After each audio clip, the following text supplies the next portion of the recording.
morning. I'm Jantier Dusenge. I'm from HDI. I work as Policy and Advocacy Officer. Good morning. My name is Marie-Ange Reisawamungu. I work for IGI. Morning. My name is Sangwatoni. I'm a HDI champion.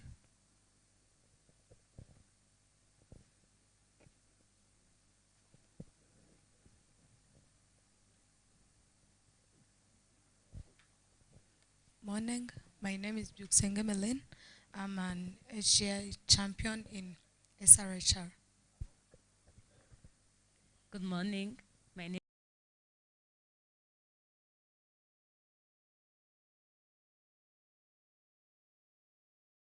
is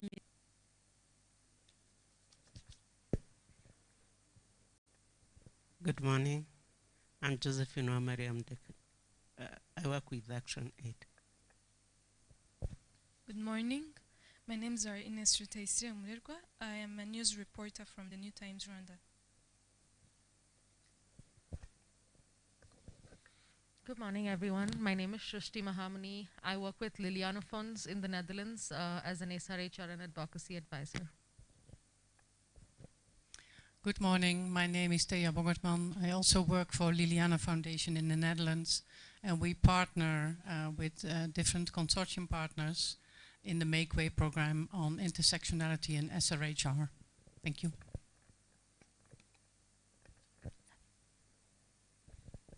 Morning, my name is Rugamga Gérard. I'm journalist from Le Canapé online newspaper. Good morning, my name is Rugam Gwaroni, legal aid officer at GLEAD.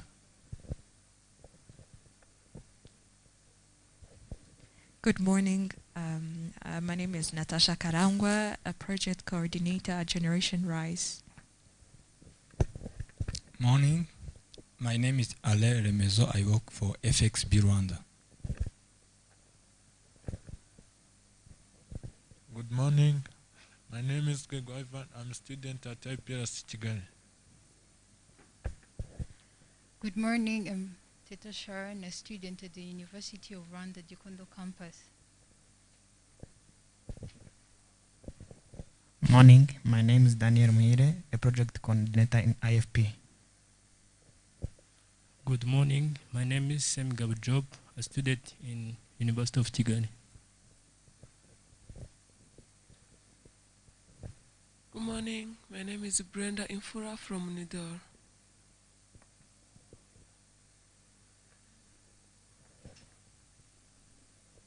Good morning.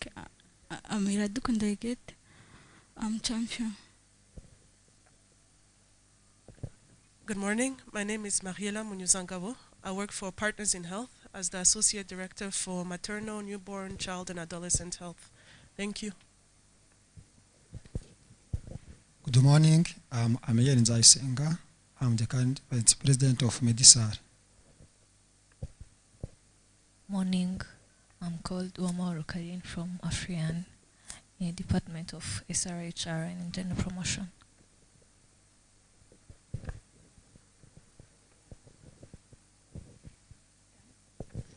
And I am Kamanzi Patience from HDI. I'm a legal associate. Thank you. All right. Thank you so much. A very warm welcome to everyone.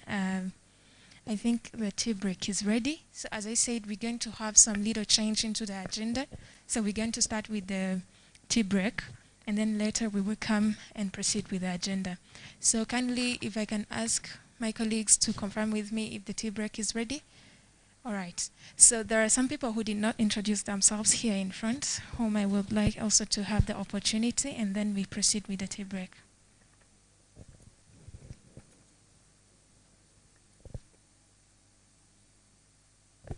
Good morning. I'm Bernard Bayasese. I'm representing First Victor Association, FVA. Thank you so much. So the tea break is just here outside, here on the other side. As you go outside, you can use this door or the other one. You just get to the tea break. Let's please use the very short time that we can use. maybe 10 to 15 minutes, and then we come back. Or we can just grab it and then we come and take it from here. So kindly be sharp. Thank you. Enjoy.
Kindly, the people who are still outside, can you please come back inside?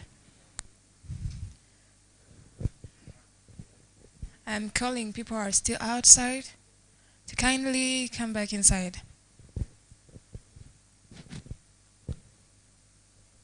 And people who do not have somewhere to sit, we still have some free spaces here in front.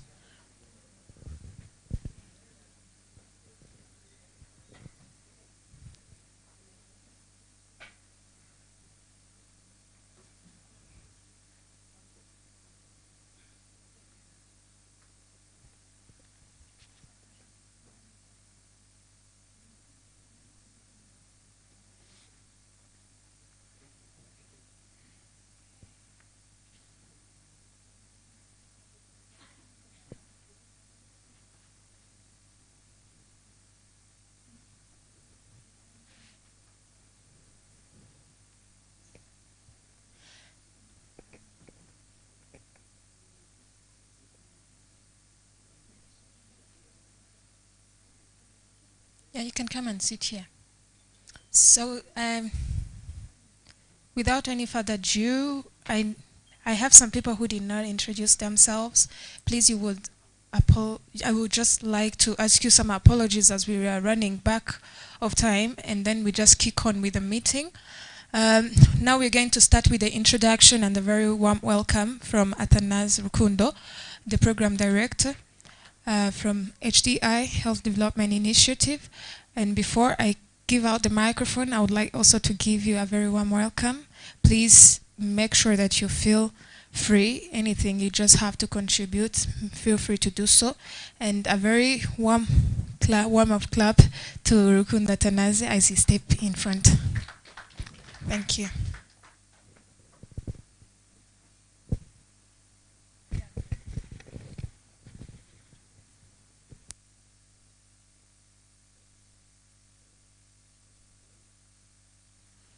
Mwaramutse.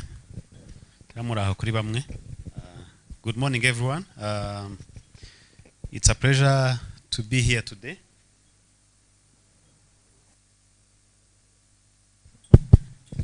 Have waited for a long time, but first of all, allow me to excuse myself and the big team. I think you've seen all the logistics that have been, ongoing. We took much time that, was beyond what we needed. Yeah, so I'm sorry for that. Hope next time we'll find other ways of, starting on time and getting a proper venue. So I want to start by welcoming everyone, different officials who are here. We have delegates from the Ministry of Education, especially the Rwanda Education Board. We are happy to have you here. We have refers from the Ministry of Health and the Rwanda Biomedical Center. We are also grateful to have you and different partners that we have with us. We have organized this meeting to be able to come together as different civil society organizations, government institutions, and youth-led organizations, so that we can, have a brainstorming or discussion on how best we can address issues of teenage pregnancy, issues of HIV that is rising not only among young people but also in different communities, and different issues of GBV or gender-based violence. So there is a lot that has been done. There's a lot of work that is commendable that done by the government of Rwanda in partnership with different partners, and one of them is the introduction of comprehensive sexuality education curriculum back in 2016. So the development of the curriculum started in 2015, and 2016 we started implementation of this curriculum. And this curriculum was rooted back in 2013 when 21 countries from East and Southern Africa gathered together in South Africa to commit themselves to addressing issues of teenage pregnancy, HIV, GBV, including FGM, and different, issues around SRH. So we are meeting in 2021 after almost a decade that these commitments were made, and we want to see the progress. There is an evaluation report that has been done. How far we've progressed, but also recommit ourselves to making sure that young people have access to comprehensive information around their sexual and reproductive rights, but also know how they can, plan their future. So allow me to thank you for taking your time to come here and be with us. We want this space to be an opportunity to discuss how best we can support our young people. I know we have different experiences, and that's why you are here, that we are delighted to have you sharing your experience. So let me not take much time and give the floor to our MC to welcome other people who are going to take us through different presentation. But I want us to contribute as much as we can for the best interest of different young people that we are representing, whether from the government, whether from society, whether from youth organizations. I think we all have same target, which is giving a comprehensive access to SRH information and services. So thank you very much. Yes, let it come. A very big round of applause again to Dr. Rukunda Tanaz. Yeah, thank you for a very good warm welcome to everyone here. As he said, let's now feel free. Let's contribute where we are asked to contribute, and let us just facilitate the discussion to go smooth. So I would like to recognize everyone. I'm trying to read some organizations which are here and institutions. If I leave anyone behind, please, I would like to apologize myself. There is MedSAR, Kigali Hope, Afrian, Spectra, Haguruka, Faith Victory, IMROG, LEAD, Rwanda Women Network, UPHLS, AfroArc, Manuro, AGEPRODO, VSO, SFH, PIH, Y Labs, Generation Rise, IYFP, Empower, Nudor, Youth Champions, my people who are here, and Reb Minisante, ISO, Plan International, Imbuto Foundation, RBC. There are a lot, so I would like to give you again a very warm welcome. So we're going now also to start. As you can see, the agenda was projected here. That's how it is going to go. We're also going to have different presentations, just going to follow on how it's going to be. So yeah, we're going to have the first presentation. The first presentation is going to be also given by Dr. Atanaz Rukundo. That is going to be about, you just apologized. I would like to apologize because I didn't really have it memorize it. So he's the one who is going to give us the first presentation, and later I will come and again tell you what is going to follow. So a very big round of applause again to him. Thank you.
Yeah, thank you so much. As I said in my remarks, back in 2013 in South Africa, countries from East and Southern Africa gathered during the sidelines of ESA that was taking place in South Africa, and ministers of education and health committed themselves to, having some political declaration activities that were going to change the status of SRH in East and Southern Africa. So they signed a ministerial commitment on comprehensive sexuality education and SRH for young people in this region. And what I'm going to present here, it's a summary of, I will not go in the whole history of how these ESA commitments were developed, but I'm going to present a small overview of the report, the evaluation report. As I said, the ESA commitments were made back in 2013, and we are now in 2021. So an evaluation was commissioned and was done by Swiss TPH, and I'm going to give a brief summary. We share the evaluation report for those who are interested to go through it. It has a lot of information. And right after that, from April this year, there was also another CSO consultation to encourage or to mobilize civil society, youth-led organizations, community-based organizations to request government to make recommitments. These targets that were made had like a duration of up to 2020. There were some targets for 2015, and there were other targets that were supposed to be met by 2020. So what happens after 2020? That's why we are requesting the government to make recommitments, because when you see what has been achieved, there is a hope that if we continue to implement, we can achieve more and we can reach our young people with the information and services they need. So when you see this colored, on this colored African map, you can see the region I'm talking about, East and Southern Africa. And we have different actors who have been part of this. There is ESA, there's SADC, and there are different UN agencies that have helped. We have UNAIDS, we have UNESCO, and UNFPA. I have talked about that. So as I said, we had targets that were supposed to meet by 2015, and there were targets that were supposed to be met by 2020. For those that were supposed to be met by 2015, the first target was to have a good quality CSE curriculum that were supposed to be implemented in all the schools. And I would say here that Rwanda has been the first EAC country that have achieved this target.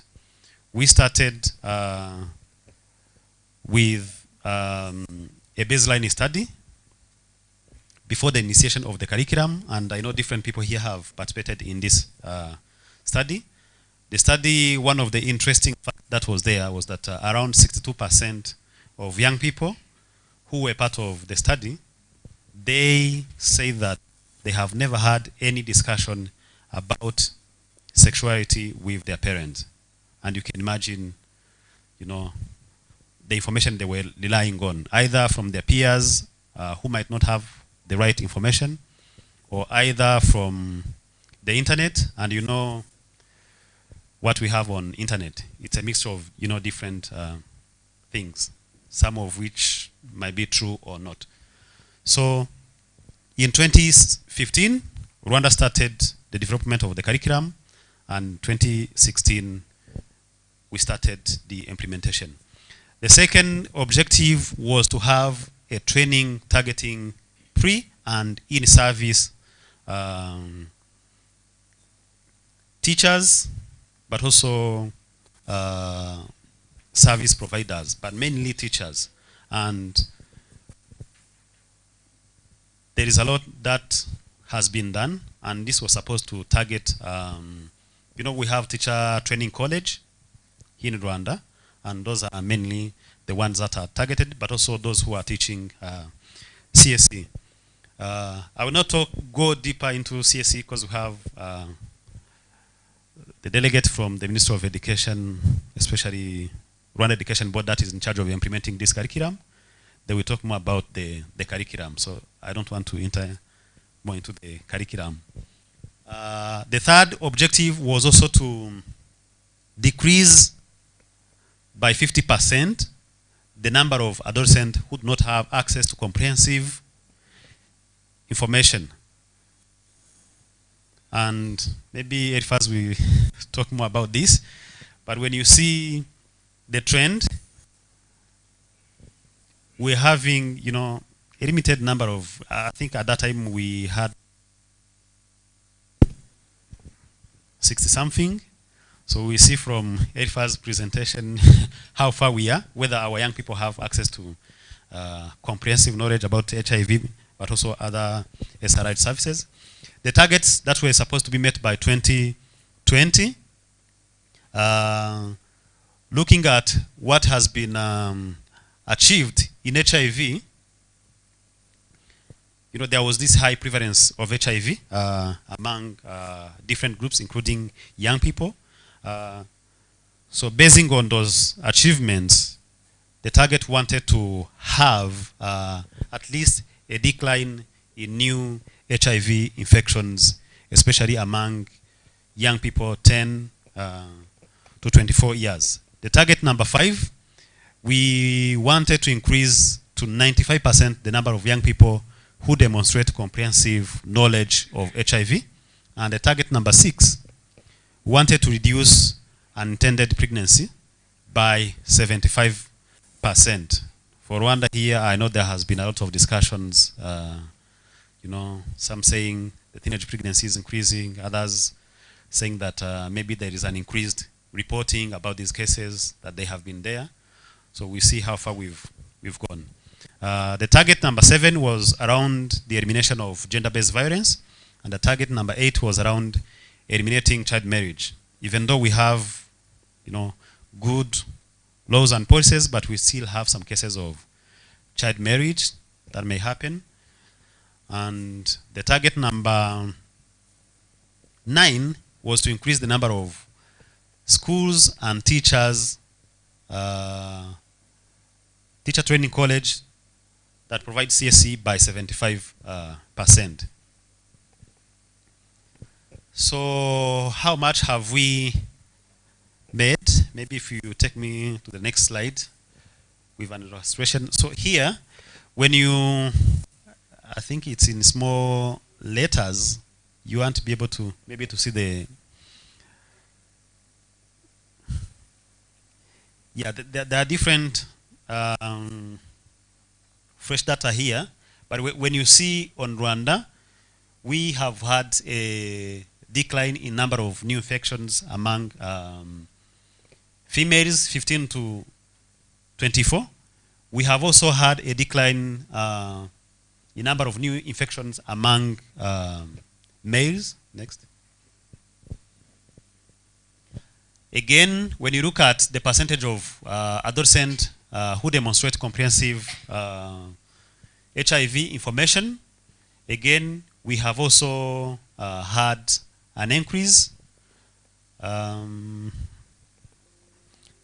Maybe, I'm not sure whether it's too small.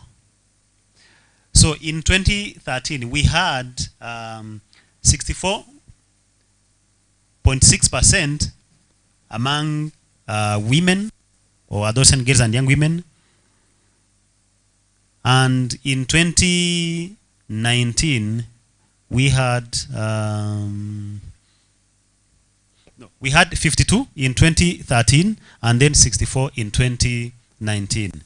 Among males, we had 46 who demonstrated comprehensive HIV information, and in 2019 we had 64. And at that time, I think from DHS Demographic Health Survey, we had around. Yeah, so we see maybe the current DHS information we have, how it is reflected. Here you see the reduction of unintended pregnancies. So for those that you see, the countries you see in green pictures, they are the ones that have achieved some reduction. In 2015 we had, I think 7.23 or 0.1. 0.3, and the recent DHS in 2019 we have 5.2 or 0.1 like that. So Rwanda is here in green, yeah. When you look at the changes around child marriage, so for child marriage, Rwanda we had 8.1 in 2013, and now we have around 6.8 according to this evaluation report. But we also have the full DHS that was released, I think, on November 15, a few days ago. Yeah, it also have another information about this indicator. When you look at comprehensive sexuality education in primary and secondary school, at that time we didn't have the curriculum. So we only had 0.5%, and in 2019, the report mentions that we are at 70. Again, maybe from the information we are going to get from the Minister of Education, we see how far we've gone. Maybe we might have achieved 100%. When you look at the strategy or the policy frameworks that are in place, again, for Rwanda, you see here, it's in a small, it's small, but this one in blue, those are the countries who have a CSE framework or a policy in place around comprehensive sexuality education. And for us, we have the curriculum already that is in place, and when we look at different policies,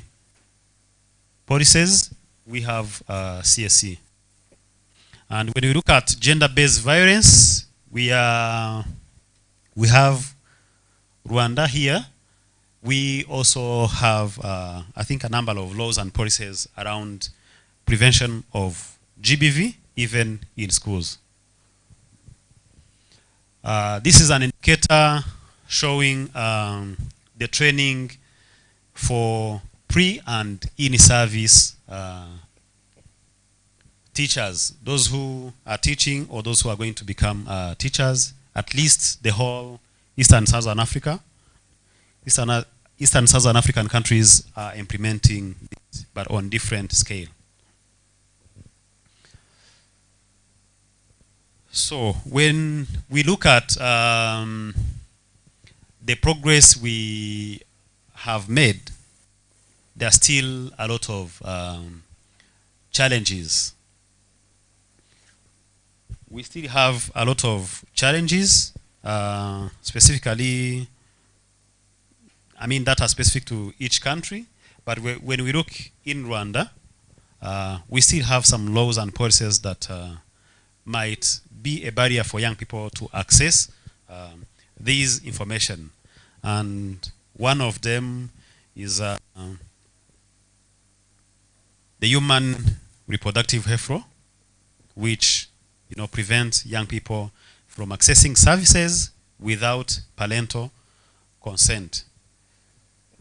So everyone is allowed to have access to this information and services, but when it comes to young people who are minors or who are less than 18 years, they still find it difficult to access these services. Yeah, I think that's what I can say there. And the other challenges we have issues around financing of comprehensive sexuality education. It's like we have, only left Education Board, the Minister of Education, the Minister of Health to be the ones doing this. We need more civil society organizations, but we also need the government to invest a lot of resources towards the implementation of comprehensive sexuality education.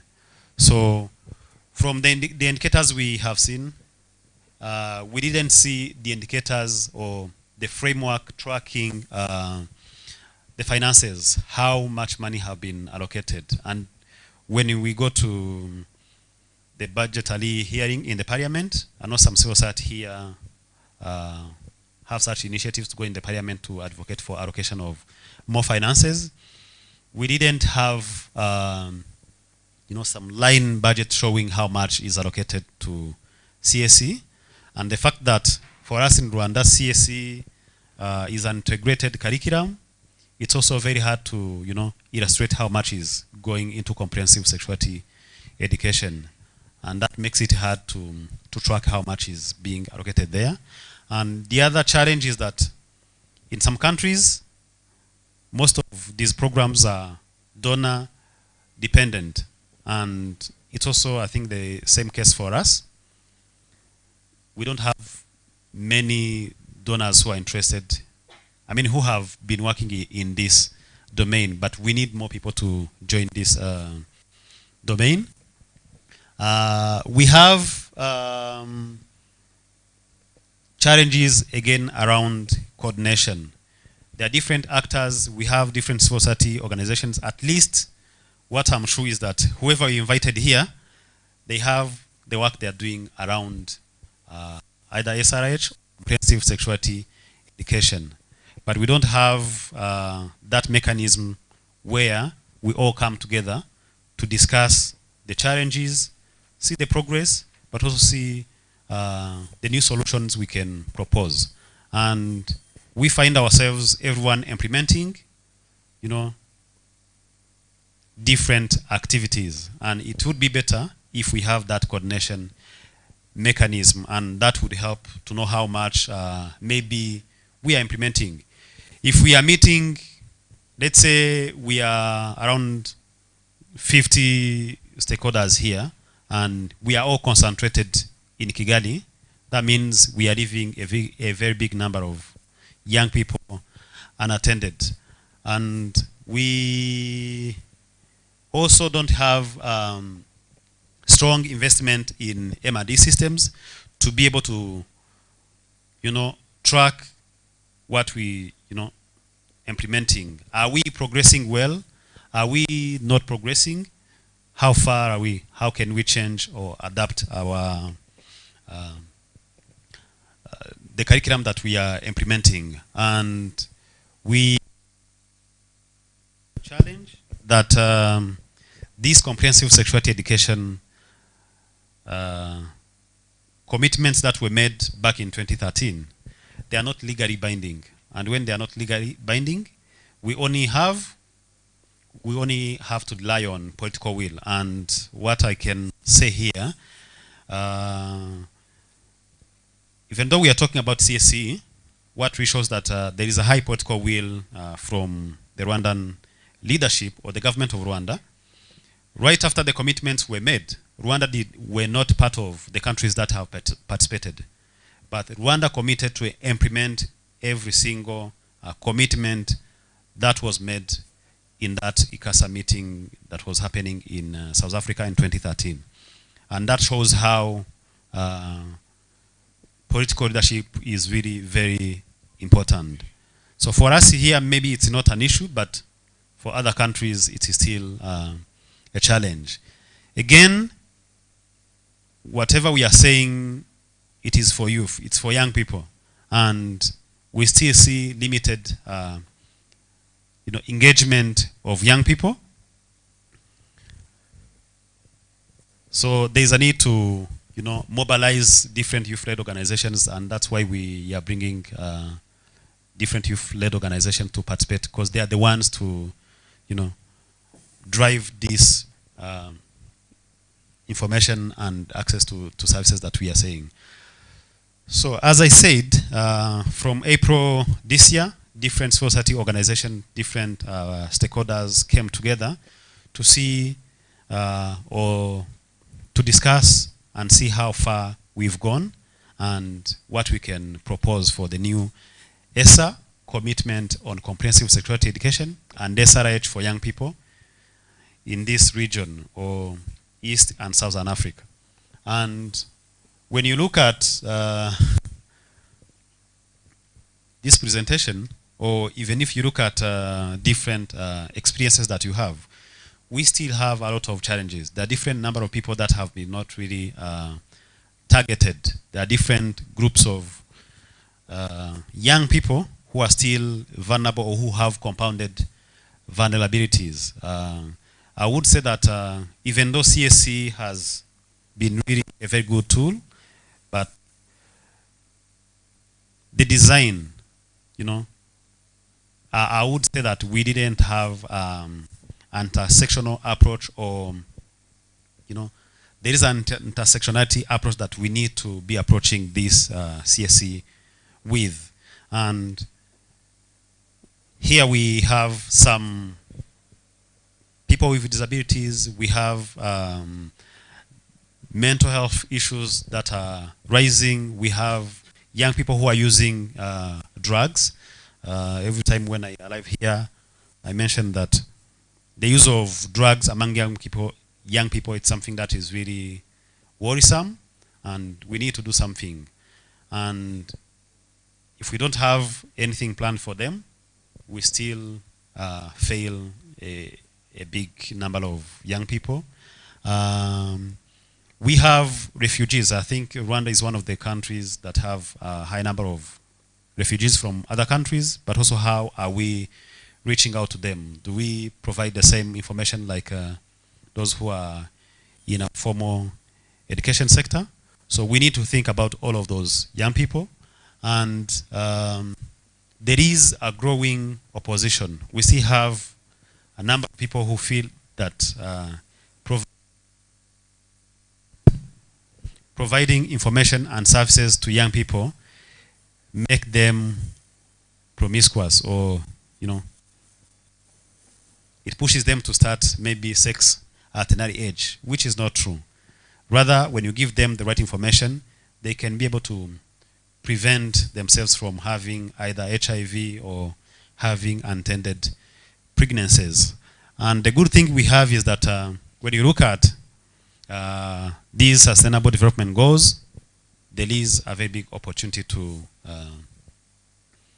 align with them. And this is the target, aligning the ESA commitments with the sustainable development goals. And we have the support from the African Union and these regional blocks, SADC and EAC.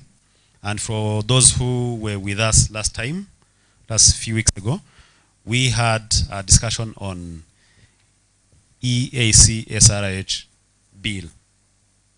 And CSE is one of the topics that we have been discussing. So, what are the asks from civil society organizations? What are we requesting? Yeah. So I'm going to take you through the action from civil society organizations. These are different partners who have been participating. I know different people have participated, and we have a very big list of people who participated. These are the gains we've had. We've had around 30% of new HIV infections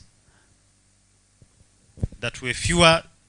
There was that decline by 30% of new HIV infection, which means if we provide services, if we provide information, we can still fight this new HIV infection. And as we realized, we have all countries at least implementing comprehensive sexuality education. So basing on these gains in Rwanda, we showed how the rate of teenage pregnancy is declining, the rate of child marriage is declining. By the way, Rwanda, when you look at the East Africa, it's one of, actually we are the first country which has fewer cases of child marriage compared to the other countries, not only from ESA, EAC, but also other countries. At least for us, we have the legal and policy framework that really makes sure that we prevent these child marriage. So, basing on these achievements, we can do something positive to, move towards the realization of sexual and reproductive rights. So next, I'm going to show the recommendation. There's a lot of work that has not been done yet. One of those is making sure that we have policy and regulatory environment allowing young people to have access to comprehensive sexuality education and SRH, especially by young people. And that should be done preferably without the parental consent, but looking at, again, the age of these young people. And I talked about the fact that, our laws and policies says that before you access services, you need to be 18 years old, or you need to bring your parent. And you can imagine if you have a young person is sexually active and she has contracted maybe gonorrhea or any other STI, and she's going to request her parent to take them to the clinic. We even see those who have got pregnant and they end up opting for unsafe abortion instead of telling their parent. So we need to make sure that young people have access to services, and we need to make sure that the legal and policy environment allows them. And I know, one thing I know is that Rwanda is revising the human reproductive health law to allow young people to access these services without parental consent. Maybe Irfaz will share more about that. And again, looking at the gains we've had, we had COVID-19 that came and disrupted everything. So we have to look back on how we are doing our activities and be able to adapt. So the call to action. Next. The call to action, we have divided it into different categories. The first category is around meaningful engagement or participation of young people, and we call the government to make sure that youth participation is embedded in the design and even implementation or delivery of ESA commitments. Not only in December when countries will be making this commitment, but also during the implementation. We need to make sure that the views of young people are reflected in these commitments or CSE. And we need to make sure that we have indicators in the results framework reflecting young people. We need to make sure that we have key tangible results showing how young people are being engaged. We need to get resources to ensure that young people are participating in these ongoing discussions, and that's why you see young people here today. And I know there are different mechanisms here in Rwanda that make sure that young people are engaged, but we have to make sure that there is a full engagement. Again, looking at the digital divide in our countries, I know for us we have at least, I think when we look at the mobile phone penetration and the internet penetration, it's really growing in Rwanda. I think for mobile phone penetration we are above 80%.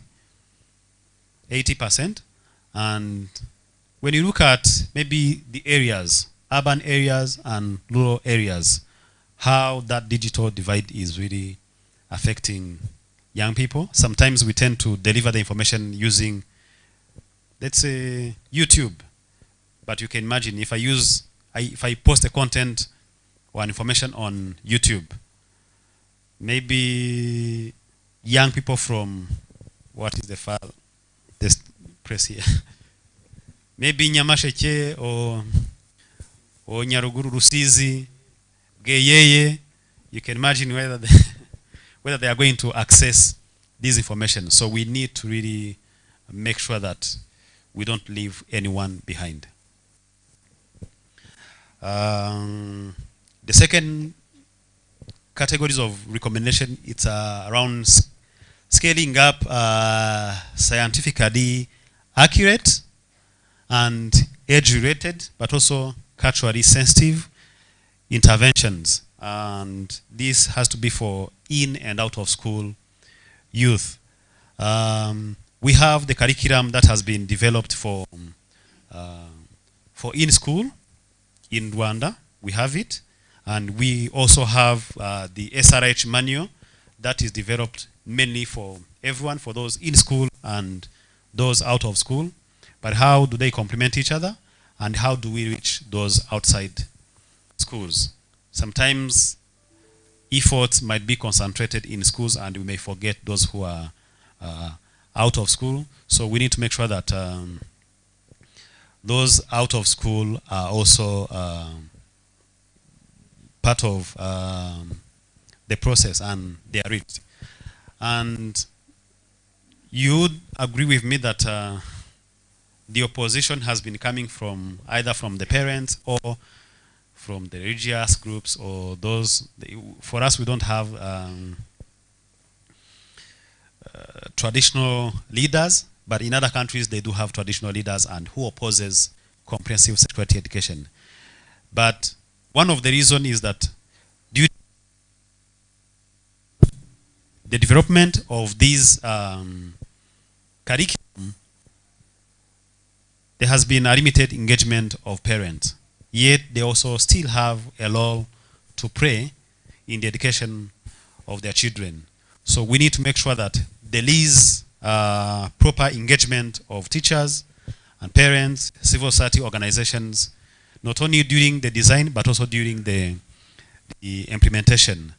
And we also need to make sure that we have mechanisms in place to ensure that there is a quality, regular quality assurance that is checked to ensure that we are providing and age-related information, age-specific.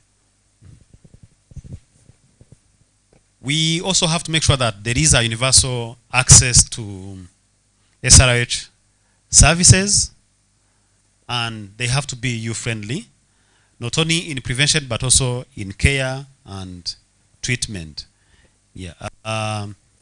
We have, for us, we don't need maybe to adjust, because the HIV strategic plan highlights all these groups, and young people are one of the groups that are targeted. And the adolescent sexual reproductive, the family planning, adolescent sexual strategic plan also highlights, all those activities that have to be done. So for us, the only thing we could request here is it's only implementing. The policies are already in place, and all we are requesting is making sure that young people are reached. And the big challenge we have been seeing, maybe you will share with us your experience, is access to these commodities. In Rwanda, access to health services, you need to be having a health insurance. And it's a very big barrier for young people to access these services when, before they go to the clinic, they need to get an insurance card from the parent. Or they need to have, I think now you are only required to present the ID number of, the chief of the family, either the mother or the father. But you can imagine if you are going to request the ID number from the parent, they will ask, why do you want to, use that ID.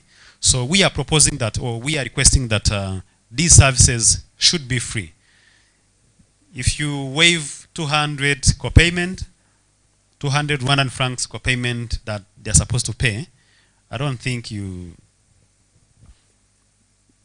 that's not a very big amount of money, but for young people who do not have jobs, it's a very big amount of money that they can't have. So we are requesting that these services should be free wherever these young people want to access these services.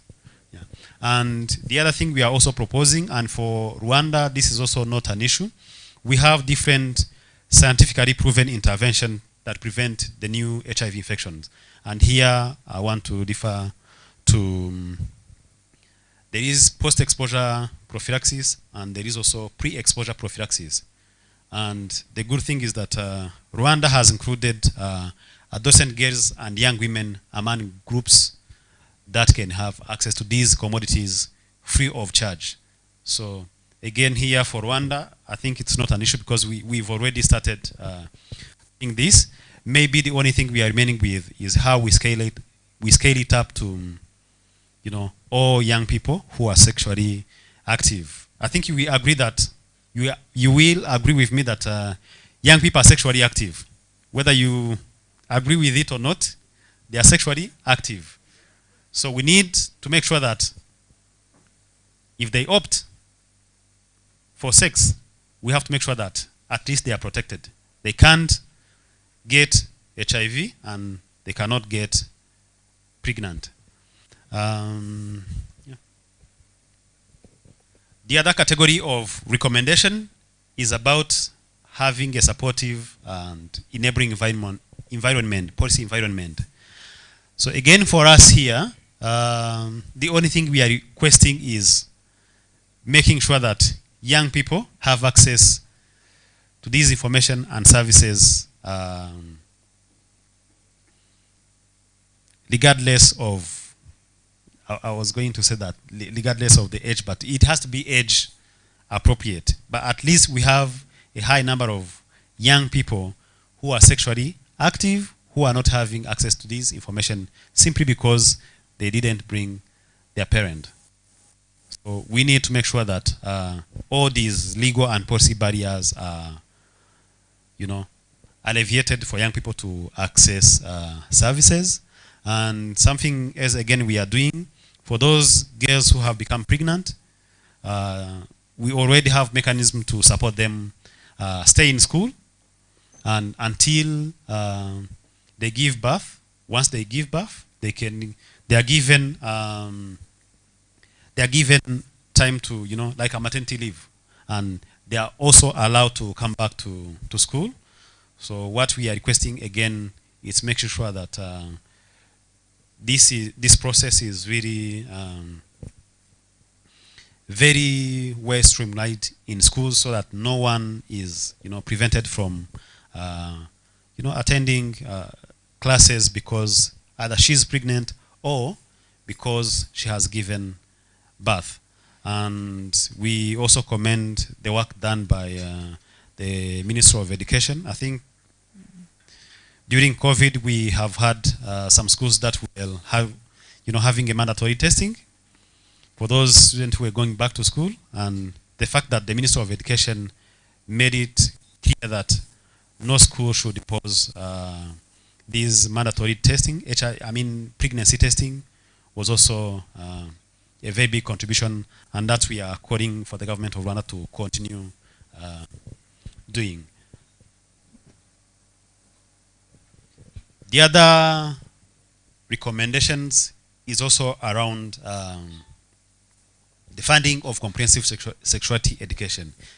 We know there are different priorities, but again, the health of young people, it's also a priority for this country, and that's why we are calling the government to make sure that in our national budget, at least we have a separate line. I know there's some money that is allocated to the Office of ERIFAS for young people, but we need to make sure that we increase. Maybe we don't need to have budgets that are, combined. I know when you go for family planning and SRH, they're a bit combined, somehow combined. But we need to make sure that in the national budget, we have clear lines showing how much is being allocated. And we also request that there should be a resource mobilization, maybe a strategy, or attracting different people to fund this area. There are those who are interested, and maybe if we pitch well, we can have more people joining this work. And we need to make sure that there is a funding for universal health coverage for many. We know in Rwanda it's there, but we need to make sure that SRH services and HIV services, including HIV services, are reflected. And what I was saying is the greater budget transparency. We need to see how much is allocated to CSE. Even though it is,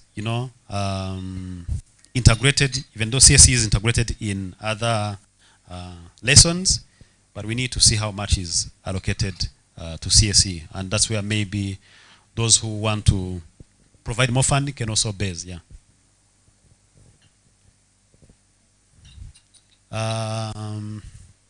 The other range of recommendation, again, it's around political leadership on SRH and CSE.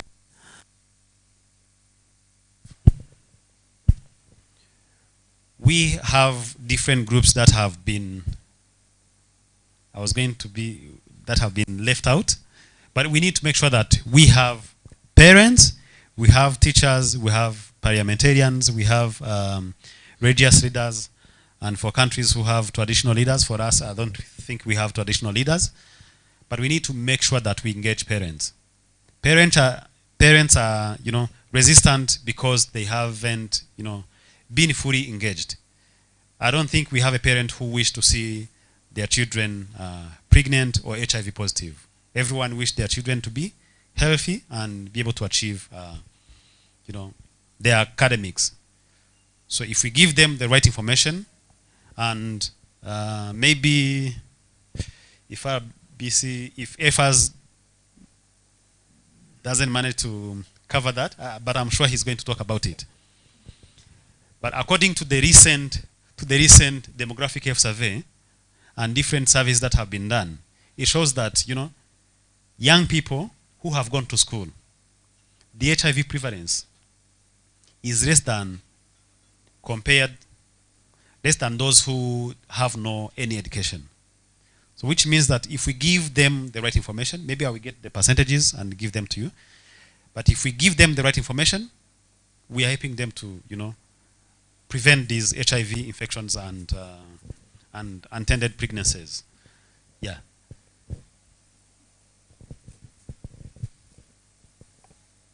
The other thing I have talked about is also around accountability. So we need a results framework.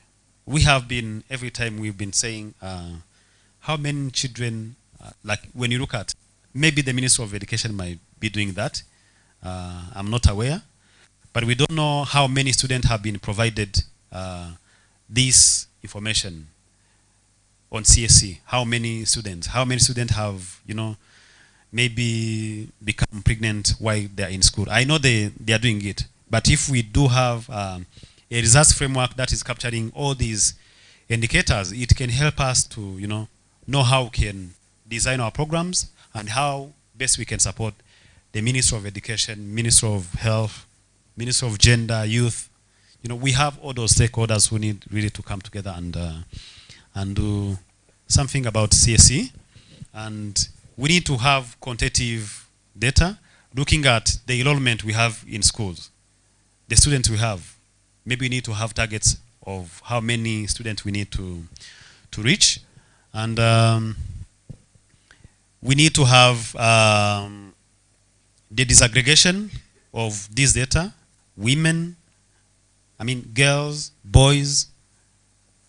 But so look at, again, from the intersectional race, how many maybe have disabilities? Are we giving them or are we providing the tools they need to be able to access these information?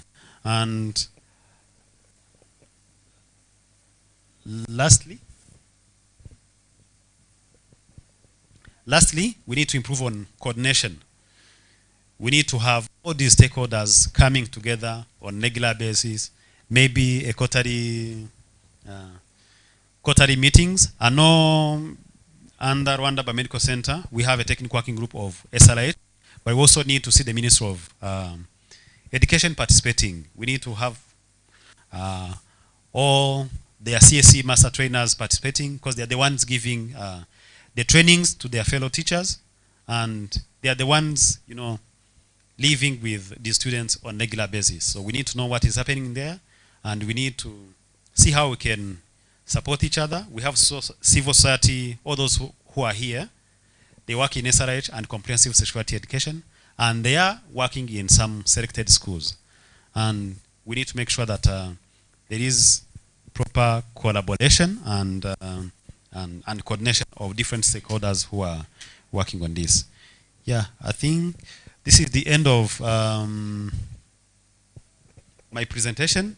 Maybe I will not, for the sake of time, maybe we can have other presentations, and then from there we can have later the Q&A session and even comments from your experiences. Thank you.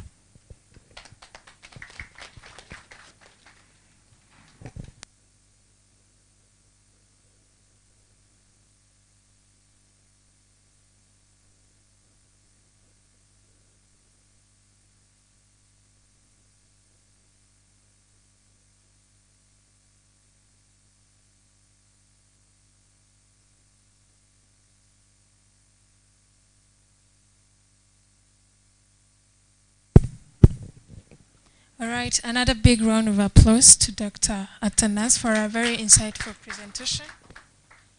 He really gave us the very bit of summary of what his ESA commitment is and who made it happen. And he also showed us what has been done, what is missing, what are the challenges they met. And also he tried to elaborate more of the status quo here in Rwanda and even in the region. We also had to see what does it take, what are the recommendations that we are having now as the people who are now going to take action. Again, as another young person, me being concerned, as a young person and the person who is also in charge of taking an action, I think we're still missing something like planning with young people, not planning for young people. So without taking much of the time again, so we're going to have another presentation, and maybe then further presenters are going to answer my question, which I said, planning with young people, not planning for young people. So we also need to take charge as young people. We also need to contribute. We have more young people who are here, but they need also not only to come to the implementation, but also taking decisions, what are taken for them. So the next presentation is going to be by REB, Rwanda Education Board. That is going to be more of the progress towards achieving ESA commitments, the status of CSE implementation in Rwanda. We saw that we have a curriculum. How is it implemented? We have young people here who are still in school, who are now being the one being taught about this CSE. So REB is going to tell us more about what is being done, what is that curriculum being implemented. I saw that we have 70%. We moved from 0.5% to 70%. So a very big round of applause again to the person who is going to give us a presentation. Thank you.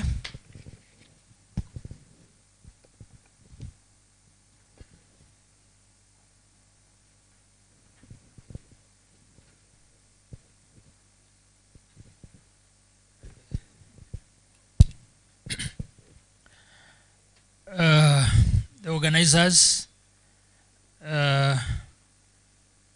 participators in this forum, I greet all of you. It's a privilege to talk on the side of young people. You see, this time now, I'm not planning for them, but I'm talking with them. That's true. And congratulations, you have all survived the COVID test. Hopefully, HDI. No, I mean this other scourge. Huh? SIDA. HIV, eh? Hopefully none of us has it too. That's very, very important. So I will first of all apologize the logo for REB. I didn't change it. I just came very fast. You know, REB used to be what is today REB and NESA. So we have kind of restructured, and for that matter, we have changed that logo. So I apologize for that. So mine will be a small presentation, specifically focusing in schools and for the young. So I won't take much time. My name is Ngoga Eugene Fixer. I didn't, when I was doing introduction, I did not see most of where I was seated here in front. So this time I'll have to know you. So we have the school-based comprehensive sexuality, which I continuously refer to as CSE. So when you see CSE, no, it's that. So along these presentations, we are going to swiftly focus on the goals, controversies around this, evidence about CSE, and topics of CSE in education. And as I proceed, you will see why is CSE in Rwanda schools. And we shall see why is it important and the legal frameworks of it. Next, please. So we see integration of CSE in the syllabus, which is very, very important. And then we shall have to see that we have a standalone unit of 5 subjects, and also have it across other subjects, and we shall see the methods and techniques employed into this. So here we are starting with this definition as what is comprehensive sexuality education. Go on, please. We are trying to define, to see sex versus sexuality. And there is the description where you can see sex as what it is there, anatomy, or female or male. Then we see the physical acts of sexual intimacy.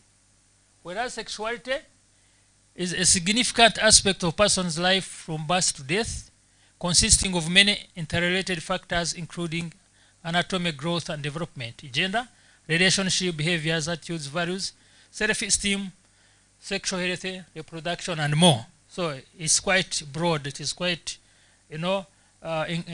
encompassing a lot of things. Sexuality is more wider. Next, please. So, comprehensive sexuality education. Here it refers to a curriculum-based education that approaches sexuality and relationship by providing information. And that is, as I said, sorry? What's happening? Huh? So we say it has to be age appropriate, it has to be culturally relevant and scientifically accurate. You see? That's what it means in education. In education, those are the sectors, those are the components we look at. And we must make sure that they're very, very much relevant to these 3 specific groups. And you see that it gives opportunities to explore attitudes and values and practice decision making and other life skills needed to make informed choices about sexual reproduction, health, and relationship. He has told us of how our culture has actually been very reserved when it comes to sex education, when it comes to talking about sex, when it comes to defining and guiding the young ones about sex.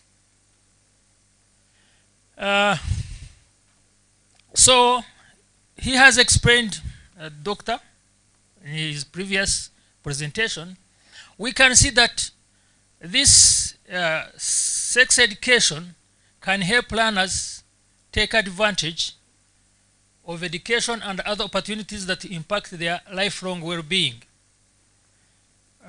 We have already seen that in the illiterate sector of the population, we have this issue of pregnancy, you see, and early marriages at a higher rate than the school-going younger people. So that's why we see that it gives advantage and other opportunities that will impact lifelong well-being. Everyone knows when you have a premature parenting, the problems associated. So it can help learners understand and question social norms and practices. And again, you see it is a part of a right to health. It's something that one has to know. It is a right. It's what everyone should have, unless you are unfortunate not to have that. I don't know. So young people must provide the knowledge and skill they need to make them informed, take responsible decisions about their sexual and reproductive health. So when we neglect, when we don't guide, when we don't give information to these young people, then we're exposing them to very severe future that is negatively impacting. So it is our duty in schools, it is our responsibility to make sure that these young people have the expected outcomes in their lives. So we have to guide them. Here we can see that the primary goal of sex education is that children and young people become equipped with the knowledge, skills, values to make responsible choices, as we had already seen. Sexuality in education programs usually have several mutually reinforcing objectives, such as it increases the knowledge and understanding of sexuality, explain and clarify feelings, values and attitudes, develop and strengthen skills, and promote risk-reducing behaviors. There is quite a number of them. And of course, there are controversies around this education. Sometimes children are not ready for this kind of information. Some people argue that sex education can promote early sex. Probably you can argue about this. But that's how I think some people think. That when I tell you about sex, when I teach you about sex, then you become proactive. You start feeling you have to go the fact-finding way. You have to find out what is it. Because if we say something should be, practical and theoretical, then I think some people think when we teach about sex in schools, then we are promoting early sex. And we see how it makes youth promiscuous. Then does it not fit with other culture, religion? So young people should abstain from sex until marriage. I think that's not very easy. Of course, I'm talking of my own experience. I don't know if you can try, you guys. Times have changed, I don't know. But I think that's the recommended way. And that's what we tell our children when we are teaching them. They should wait until they can. Yeah. So many of you who have seen very young, please make sure I do this. What does evidence and experience tell us? We can see research shows that effective sex education programs can help young people abstain from sex and sexual debate, reduce frequency of unprotected sex. I think that's very true. Reduce the number of sexual partners. Yeah, when you are aware that the more and how frequent you go for sex, then you are expanding your chances. You are enlarging your chances of having these other evils associated with sex. Yeah, that can help. So you can reduce the number of sex partners. That will depend on why you go for sex. You know, people go for sex for many reasons. Others want money. If you want money, you can go for as many as you can, isn't it? If you are having sex for the sake of money. But if you are having sex for the evils, the dangers, the outcomes, then you can, of course, determine how to go about it. Encourage young people to have sex. Sex education does not encourage young people to have sex. That's what we teach. We don't want to encourage them to have sex, much as it is a right, I think. Is it a right? I think this is what we do. Sex is a right too. And you fight for rights. Huh? So,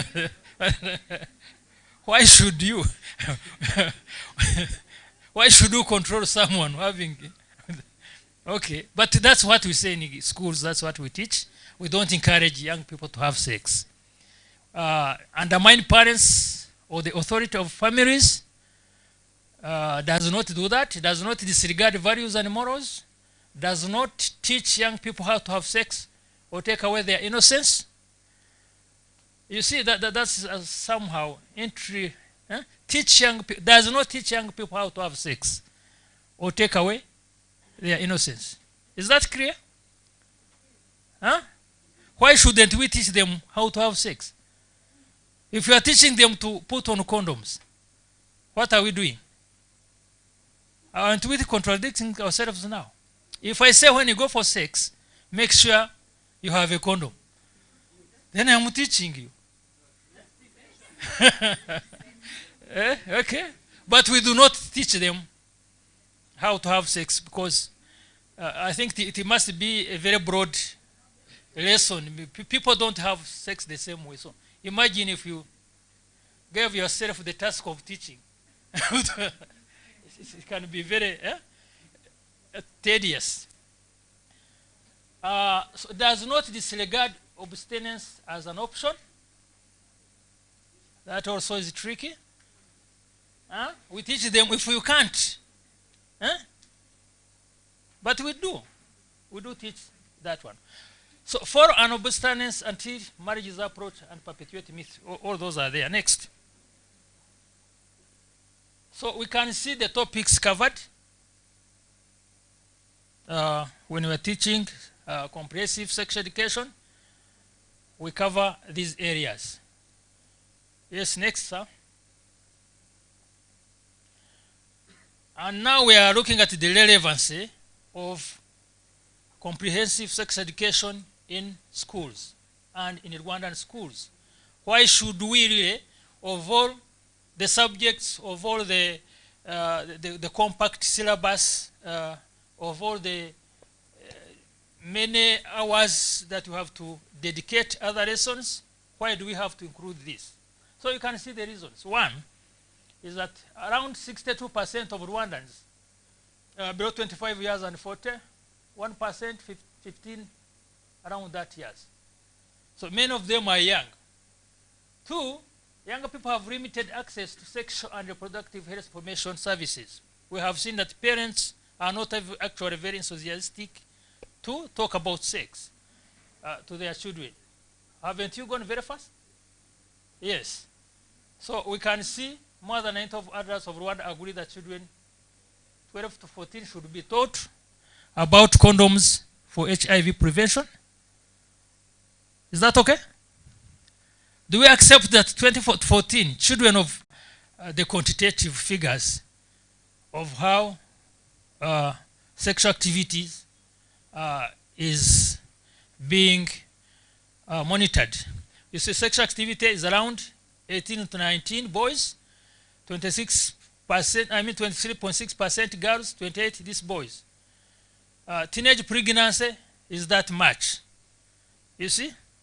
But here we can see that important, the school going age is always around that. Before I join university, that's where one day basic education covers. That's 18 to 19 years. I was actually asking someone from health development initiative, you guys. What do you think about us? Who are advanced in years? You see, sex activity is around that age.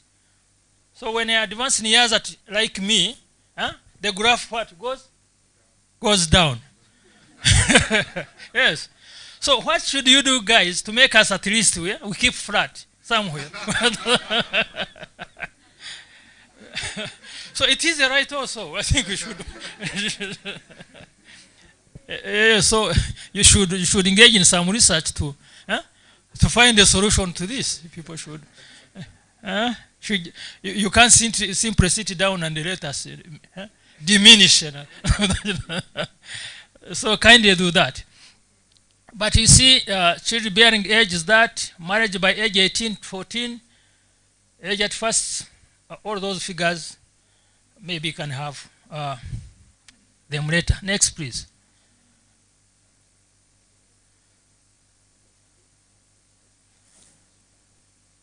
Yes, why is, we are continuing with this one. So we can see that many parents and other important adults find it difficult or disapprove discussing sexual matters with their children. Isn't that correct? I personally don't actually feel very relaxed and open and enthusiastic going through this. I have children of that age, but it is never easy for me to. So sometimes I push them to their mother. You know, I don't know how they talk, but I shy away and go. I don't do that. So we see young people are increasingly becoming sexually mature and active at an earlier age, and they are also marrying later, which creates a longer period between sexual maturity and marriage. This is also very true. Sometimes in the last decades, when we are marrying, for us, you felt a bit late when you were around 28, 29. No, so we married at some age around that. But today, you guys, you can marry at what age? 35, towards 40 and what? But of course, there are many reasons why. Sometimes some of you are still running after studies, masters and masters, PhDs. Others have financial problems. Yeah, that's true. I remember when I was at university, I studied it too. I was sometimes very young. So I went to school and we had some terms we are using for those people who cannot have sex at university. Then we are calling them vegetarians. So there are numerous reasons of why someone was a vegetarian. One could be a vegetarian intimidika. You are just a coward, you cannot approach, you cannot negotiate. You see? Others were vegetarian academica. These were bookworms. Reading too much, So others were vegetarians economica, and so on and so on. There are those many kinds of vegetarians. So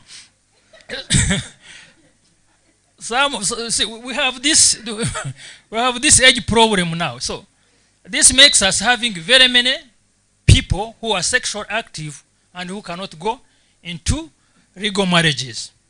And then you opt to do what? To find a solution. I don't know how we do it. So, but it is becoming a social problem and threat. So you can see what it does. So we have to teach these people to know about these existing conditions. And we see that without correct information, youth are more vulnerable to coercion, abuse, exploitation, unintended pregnancy. These are all social evils that do exist in our community today. So it becomes very important to teach about sexuality. And here is the political framework, the legal framework, the role of the government, and our vision about the youth, the health, and the future Rwandan, who has to be productive, has to be knowledgeable, who has to be very useful to the country. Next, sir. National School Health Policy and Strategic Plan focuses on 8 strategic areas, as you can see them. There is health promotion, disease prevention and control, HIV, AIDS, and other. So these are STIs are what? Sexual transmitted? Infection. Hey, it used to be diseases. That's what I knew. STDs, huh? Okay. See, you can see gender-based violences, environment, health, school, and nutrition. This is all our national objectives that you have to fulfill. So we see here how we are integrating it in primary and secondary schools. This is why we said it has to be age appropriate. What you teach in primary is not what you communicate when someone is 17, 18, 19. Huh? Because at 18 you are allowed to, I think the Constitution allows and our legal provisions allow someone at 18 to marry, isn't it? Hey, what do you do at 18?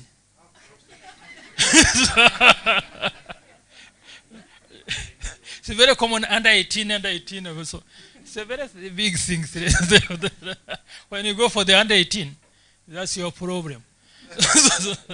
So we have these approaches that we use, both primary and secondary. So we have also teaching methodologies. I think this will not interest many of you, unless some of you are teachers, but they are very participatory engagements that we use. Some examples are role play, dialogue, testimonies, case studies, debates, simulations, questioning, group work, and etc. So we have lots of approaches that we do. Yes? Is there something else to talk about? Huh? These are more school-based, academic, and for us teachers. They are not very interesting for you now. And these are format units that we use. Topic suggested. You are really muzzling me. Okay. So you can see this again. Areas that tackled: puberty, relationships, pregnancy, managing peer pressure.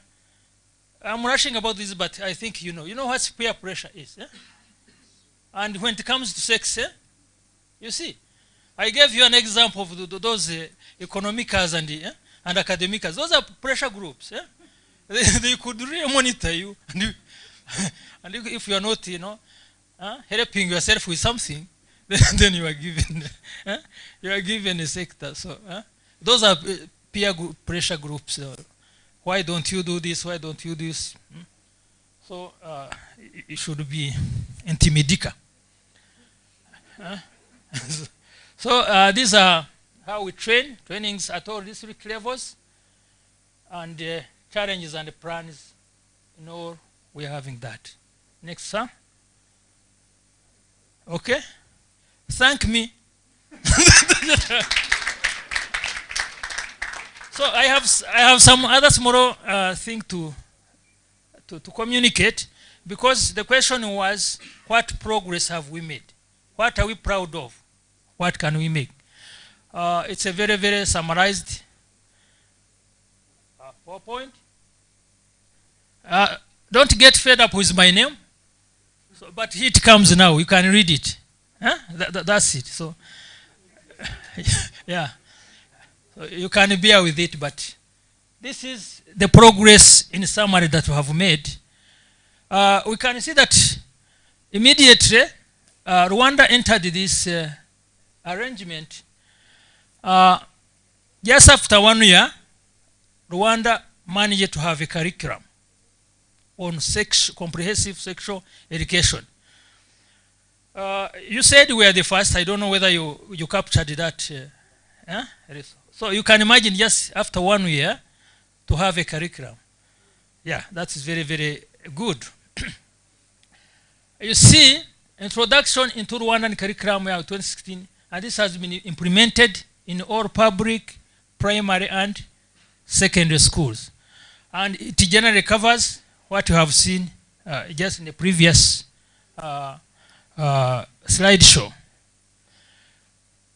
So here we are kind of very proud of it, that this curriculum cleared some myths that have arisen regarding to sexuality education in Rwanda. We have seen some myths, how people think, how people don't think, and what really it does and doesn't do. So we are able to eliminate that kind of confusion, that kind of quagmire kind of thinking.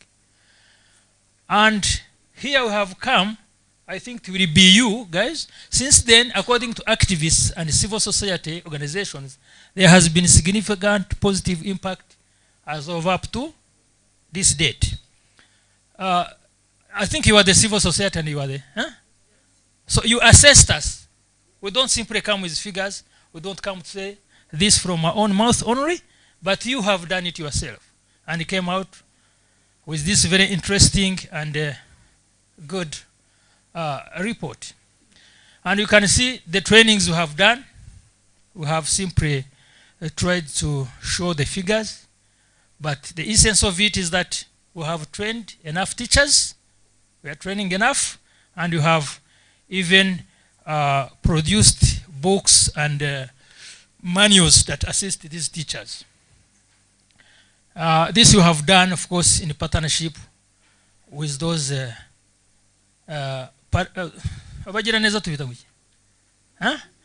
UNFPA, with those Bajiraneza. So we have really done that, and we are proud. We continue to commit ourselves to make sure that we are doing whatever is possible to help you young people.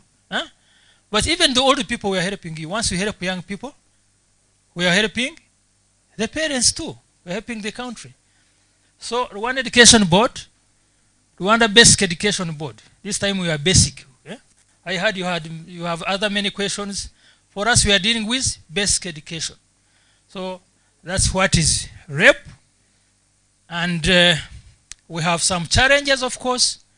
The challenges, as Doctor has already enumerated.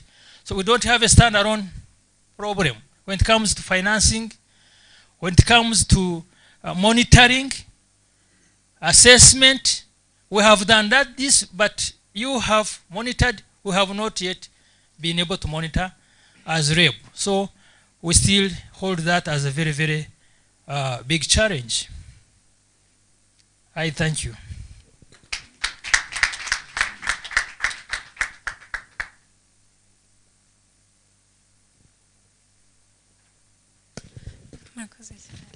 Another big round of applause to Ngoga Jeune Fixer.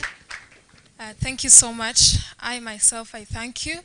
Like you said, we should thank you. We thank you for a very insightful and insightful presentation. Thank you so much for answering our questions on what has been done after 1 year with the curriculum. Rwanda is the first one in East Africa. So let's again join our hands together to thank Mr. Ngoga Jeune Fixer. I would like to give us one time to relax. I guess we had already enough of presentation and some of our minds need to refresh. So please stand up for me to also allow another presentation to come in. I want you guys to refresh for us to go on with another presentation. Please stand up.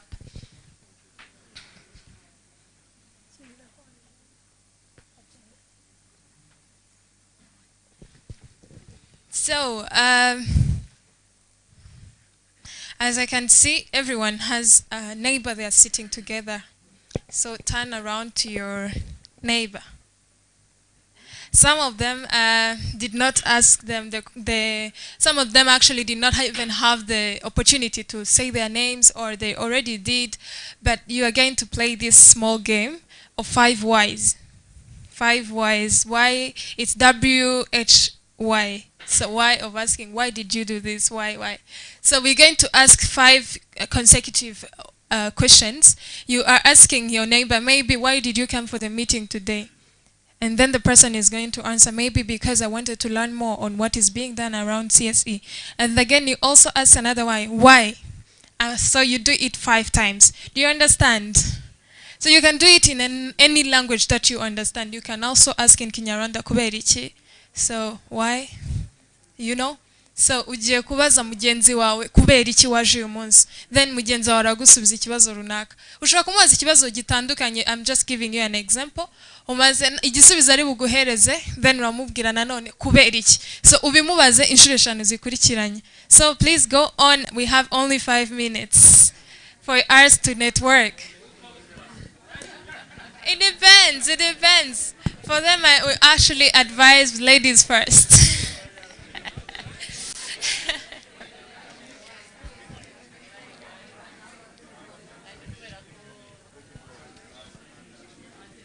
You can also ask the person, why are you dressing like that? Why did you choose to wear like that? You know? Make it fun. You can also ask, why do you work from here? Why, you know?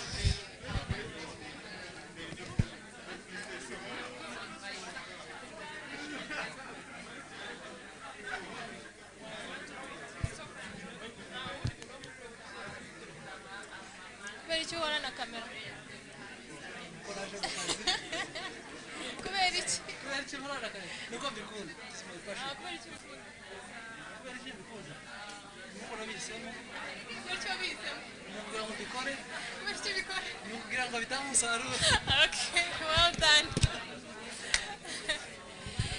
All right, the next person. How was it? How was it? Thank you so much. How was it? All right, so I know we cannot get enough time for us to network.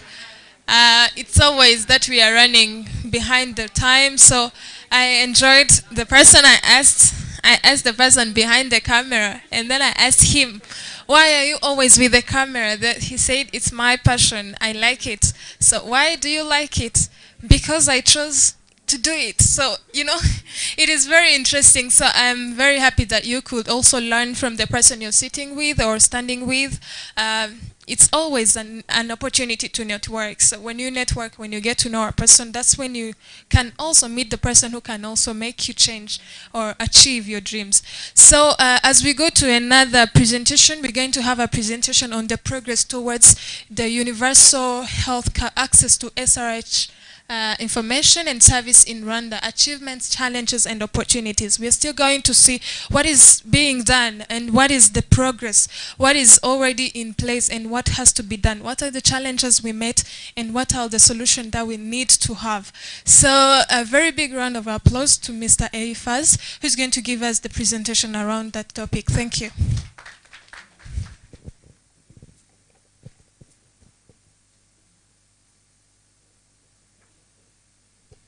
So in the meantime, as he's preparing, is there any person who needs to share what you learned from your neighbor, what you learned from your seatmate? If there is, I would like to actually have someone sharing the experience, sharing what you heard from your neighbor. Is there someone willing, or I should choose? Choose or volunteer? Is there someone who is willing, or I should choose? If I choose you, please, no offense. We don't have anything behind this. I just want to hear from your experience. So, I'm always into young people. I love the energy from young people. So I would like Emmeline to share with us. What did you learn? Okay, thank you. Thank you. And my name is Buksenge Melin. I'm an youth advocate, SRHR champion in HDI. Firstly, I want to thank everyone who has given us the presentation, because we have got to know more about what they're doing for us and what we asked for. Is it just being known or being put in practical? So, me standing here for my fellow youth, firstly, they must be, I have to make them be aware that there are some contribution that the government or some NGOs, they are putting in their ways to get or to access SRHR. services or information. Yeah. A round of applause to Emmeline. Thank you so much for sharing. So now let's join again our hands together to welcome Mary first. Thank you.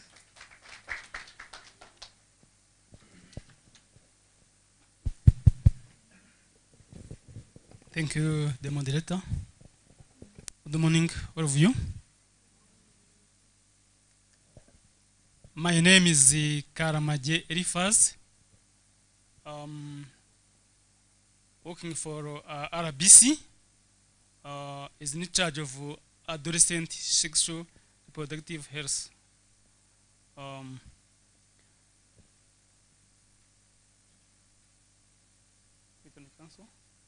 I don't know if everyone is able to see here.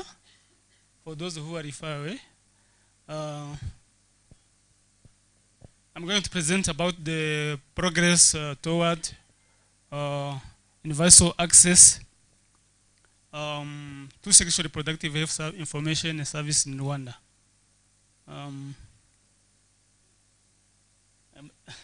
Maybe I'm tempted to stand here so that maybe I may see everyone here, even more this one. Or stand there.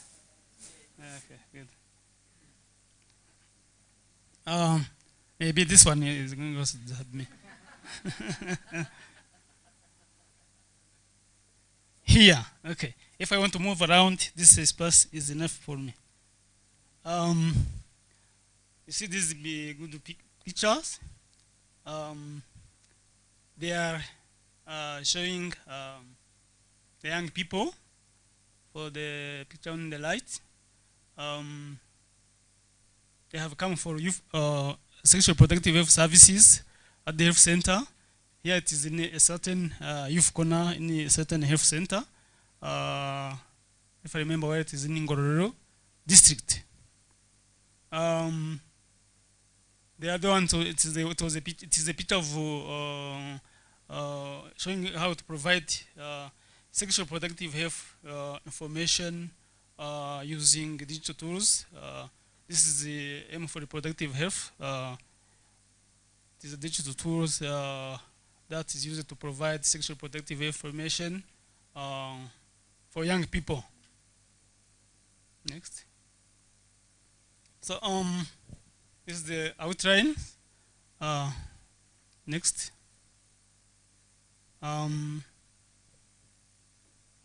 Sexual reproductive health service in Rwanda. We refer to different documents, policies. We are guided by SDGs, especially SDGs 3, where it says that to ensure health lives and promote well-being for all at all ages. At all ages. We have Vision 2050. They are mentioning development priorities. We have National Strategy for Transformation. We have Health Sector Strategic Plan 4. We have also National School Health Policy, National Youth Policy. We have Reproductive Maternal Newborn Child Adolescent Health Policy. Then we have Family Planning, Adolescent Sexual Reproductive Strategic Plan. Next, this is the details in those policies where they are specifying what to focus on regarding sexual reproductive health services. For these SDGs, the target is to ensure that by 2030, we should ensure universal access to sexual and reproductive health services, including for family planning, information, education, and integration of reproductive health into national strategies and programs. SDG 5.2 it mentions to eliminate all form of violence against all women and girls in the public and the private sphere, including trafficking and sexual and the other types of exploitation. Then SDG 5.3, to eliminate all harmful practices such as child, year, and forced marriage, and female genital mutilation. Then, for Vision 2050, the focus is on reproductive health information and services, which will be increased to avoid unplanned pregnancies and sexually transmitted infection, and with particular focus on the youth. For the NST1, the key strategic intervention number 60, scale up effort to raise awareness on reproductive health and family planning to increase contraceptive prevalence from 48 to 60% in 2024. We still have 2 years. Then this will be achieved through universal, ensuring universal access to contraceptive information and services to avoid unplanned pregnancies and the prevention of sexually transmitted infection. As I was saying also somewhere above, we focus on youth.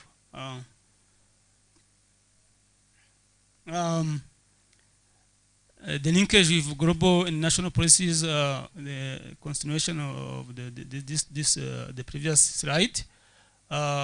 For the health sector strategic plan 4, for the new priorities and innovation in the strategic plan, the focus is reaching youth about sexual and reproductive health using social media platform. Then our reminiscence policy, the purpose is to achieve the highest attainable standard of health across the life course of all women, male and female children and adolescents in Rwanda. In the family planning strategic plan, the focus just youth friendliness of family planning and services. So we have also the Constitution of the Republic of Rwanda of 2003 is also revised in 2015. The state has the duty to advance the realization of good health, including sexual and reproductive health and right. We have also the Human Reproductive Health Law of 2016. Next. I don't know if those who are behind are, are you together? Do you hear me? Right. This slide shows the progress according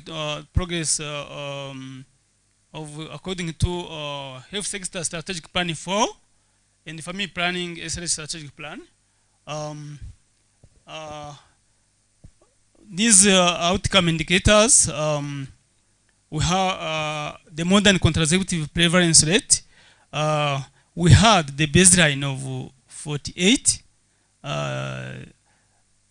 Then the target for 2020 was to achieve 54.6, and the target of 2024 it is 60%. Now the achievement, according to result of 2019-2020 HS, we have reached to 58. It means we only have to achieve 2% to reach our target of 60%. So we need to work hard in order to have this prevalence rate increase to such target. It is not an easy task to add 2%.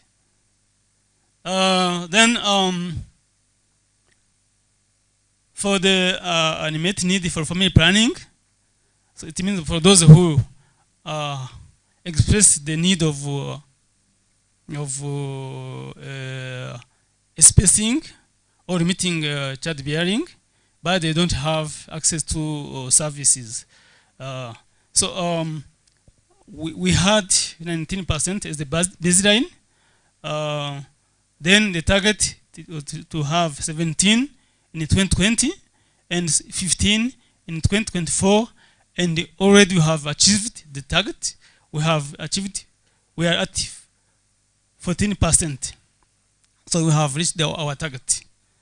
But we need to work hard so that everyone doesn't have to miss, or if you need the opportunity of using the family planning method, everyone needs to have it without any challenge. Then demand satisfied for family planning. The baseline was 7.2, and the target for 2024 it was 82, and now we have reached 78. Then 1 year discontinuation rate. It means for those who discontinued their use of family planning method for any reason, we had at the baseline. This baseline were set in 2016, but there were findings from 2014, 2015 DHS result. So we had 27.7, and our target was to reach 20%. Unfortunately, we didn't yet reduce anything. For those who are discontinuing, increased instead of reducing. So we need to put more effort there, so that everyone needs to use family planning method, continue to use it. They don't need to stop, unless maybe one need maybe to have a child, but in case of need. Then the teenager pregnancy rate, according to the finding of DHS of 2014-2015, we had 7.3%, which was also put in our baseline of 2016. Our target was to reduce so that we would have under 7. Then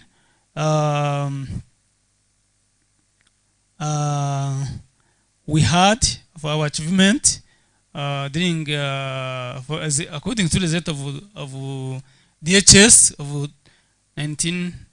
2020, we had 5.2.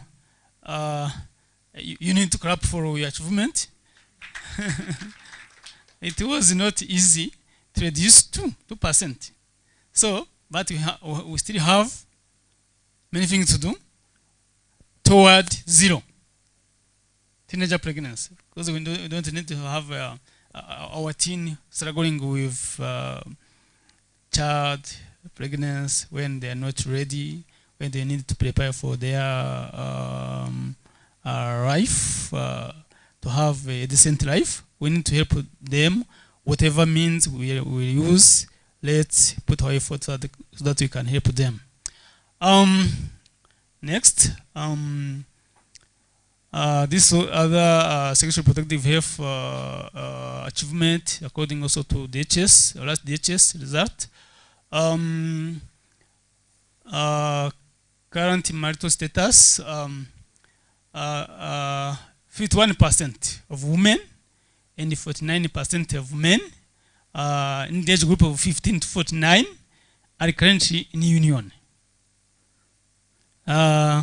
Then for the polygyny, 8% of currently married women, 8% of currently married women, they are reporting that their husband have other wives. Is it a good news? Bad news. Eh? Then the median age at first marriage for women, it is 22.8. For men, it's 25.8. Then median age at first sexual initiation, first sexual intercourse. For women, it was around 20.7. It means that the age in the middle, the distribution of those who were interviewed, in the age in the middle was 20.7, meaning that maybe a half of all those who were interviewed, maybe their sexual initiation was almost half, was below 20.7. Is it an issue? Is it an issue? Eh? Having the half of those who were interviewed married, maybe before let's say before the standard age or irregularly accepted age of marriage. It is an issue. It means we had also many of young people there. Then that's for women. Then for men it was 22.2. So we need also to put our effort there, for maybe to help our children maybe delay their first sexual initiation, or if they are doing it, they use at least a condom. Next, okay, this is the trend. According to those women who are saying that their husband has other wives, you see it has been reducing over the years. Now it is a good news. Although they still have this kind of practice, but it has been reducing over the years. Next, this is the trend in your sexual initiation for women and for men. You see, also it has been decreasing for both sex, but for women, okay, it's good. It has been reducing. It is a good news, but we need also to put more effort so that the percentage also reduces. It's the percentage of those who had their sexual initiation before, maybe from age 18 and below. Teenagers. Okay, continue. Then this is the trend in fertility by residence. Fertility. The blue one, it is the rural area. The red, it is the urban. Then the green is the total fertility. For those, you see the low area. It is where we have the fertility rate. We have the coverage still high, but it has been also decreasing. But also here we need to put more effort on maybe on rural area, also so that they can also reduce their fertility rate. And in general, in total, we are now at 4.1. From we have only reduced 0.1 because according to the result of previous DHS, we had also 4.2. Next, this is the trend. Any contraceptive prevalence, contraceptive use. This is for those who are currently married women who are currently using a contraceptive method. The blue one shows this trend. It is any modern method. It has also been increasing. It is a good news. till we have reached 58. And for this one, this is any traditional method. It is as if it's stagnant. Maybe we don't. For us, our focus is just only modern method. For these traditional ones, it's not easy to control. Next, this is the trend in use, need, and demand for family planning. The green is about currently using modern method. The blue currently using traditional method.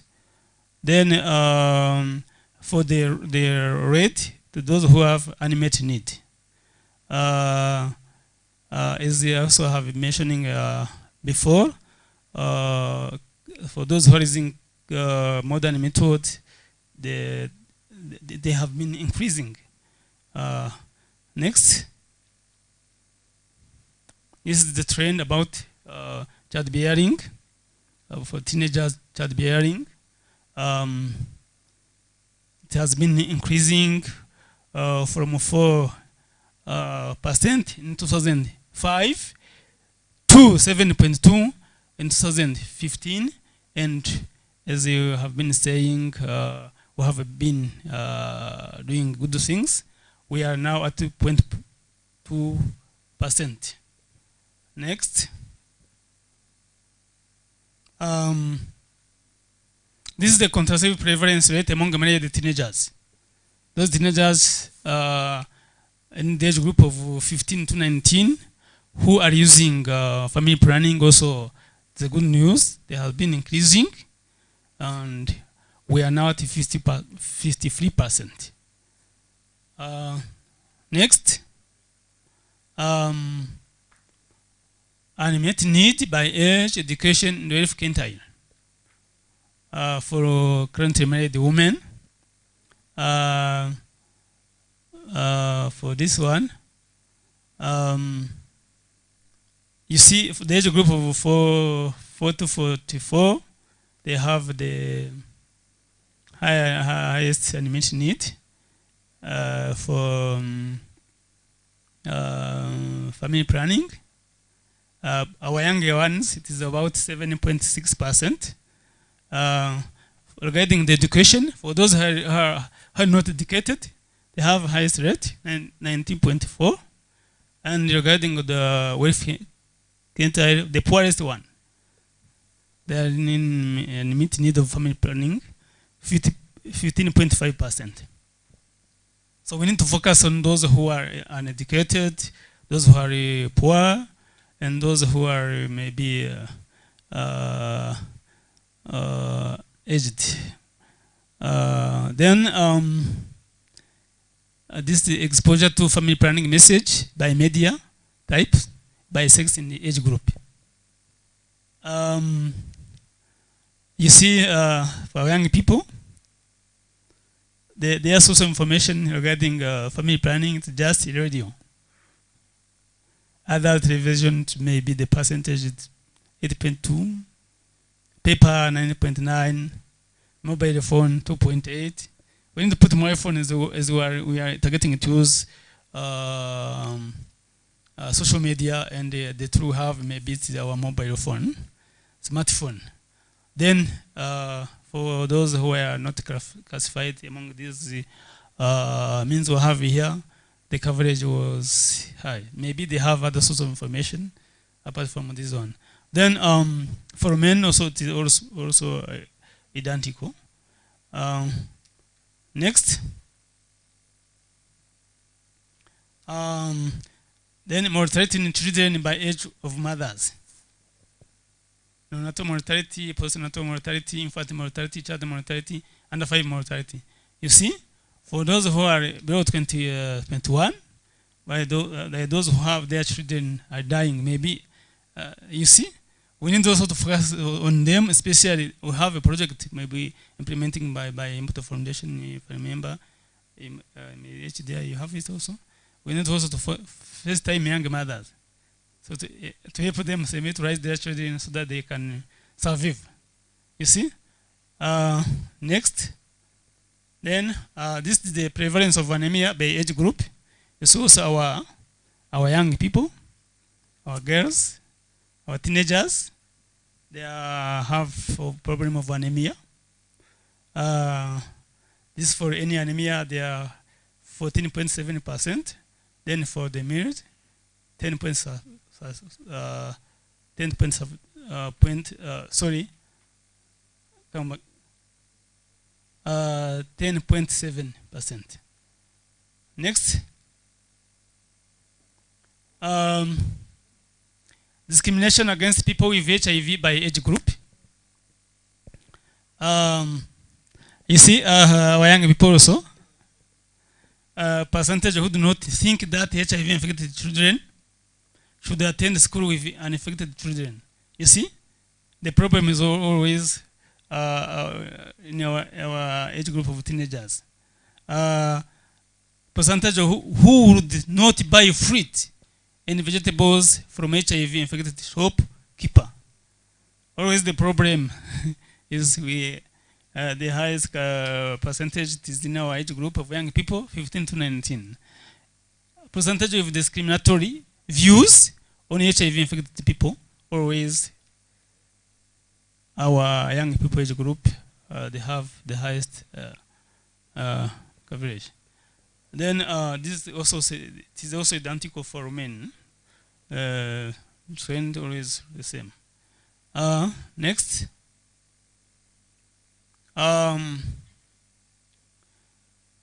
This is the percentage of women delivering at facilities who received postpartum family planning before discharge.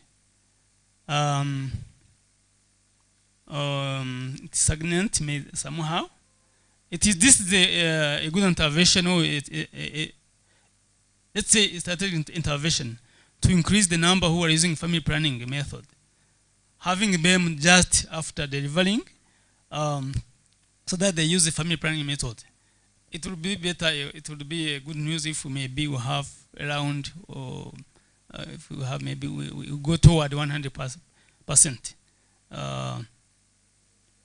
We still have a long way to go in order to maybe to increase this percentage. Then next, this is an indicator about GBV cases by category. They have been, which have been received in the health center, in the hospitals from January to September. Victim with symptoms of sexual violence in blue. They are in a good number. Then victim with symptoms of physical violence. Then other it is the victim of emotional violence.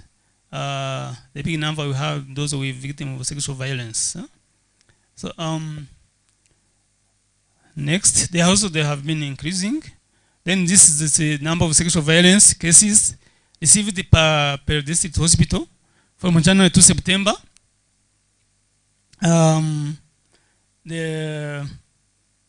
That's bad for the Kachir district hospital.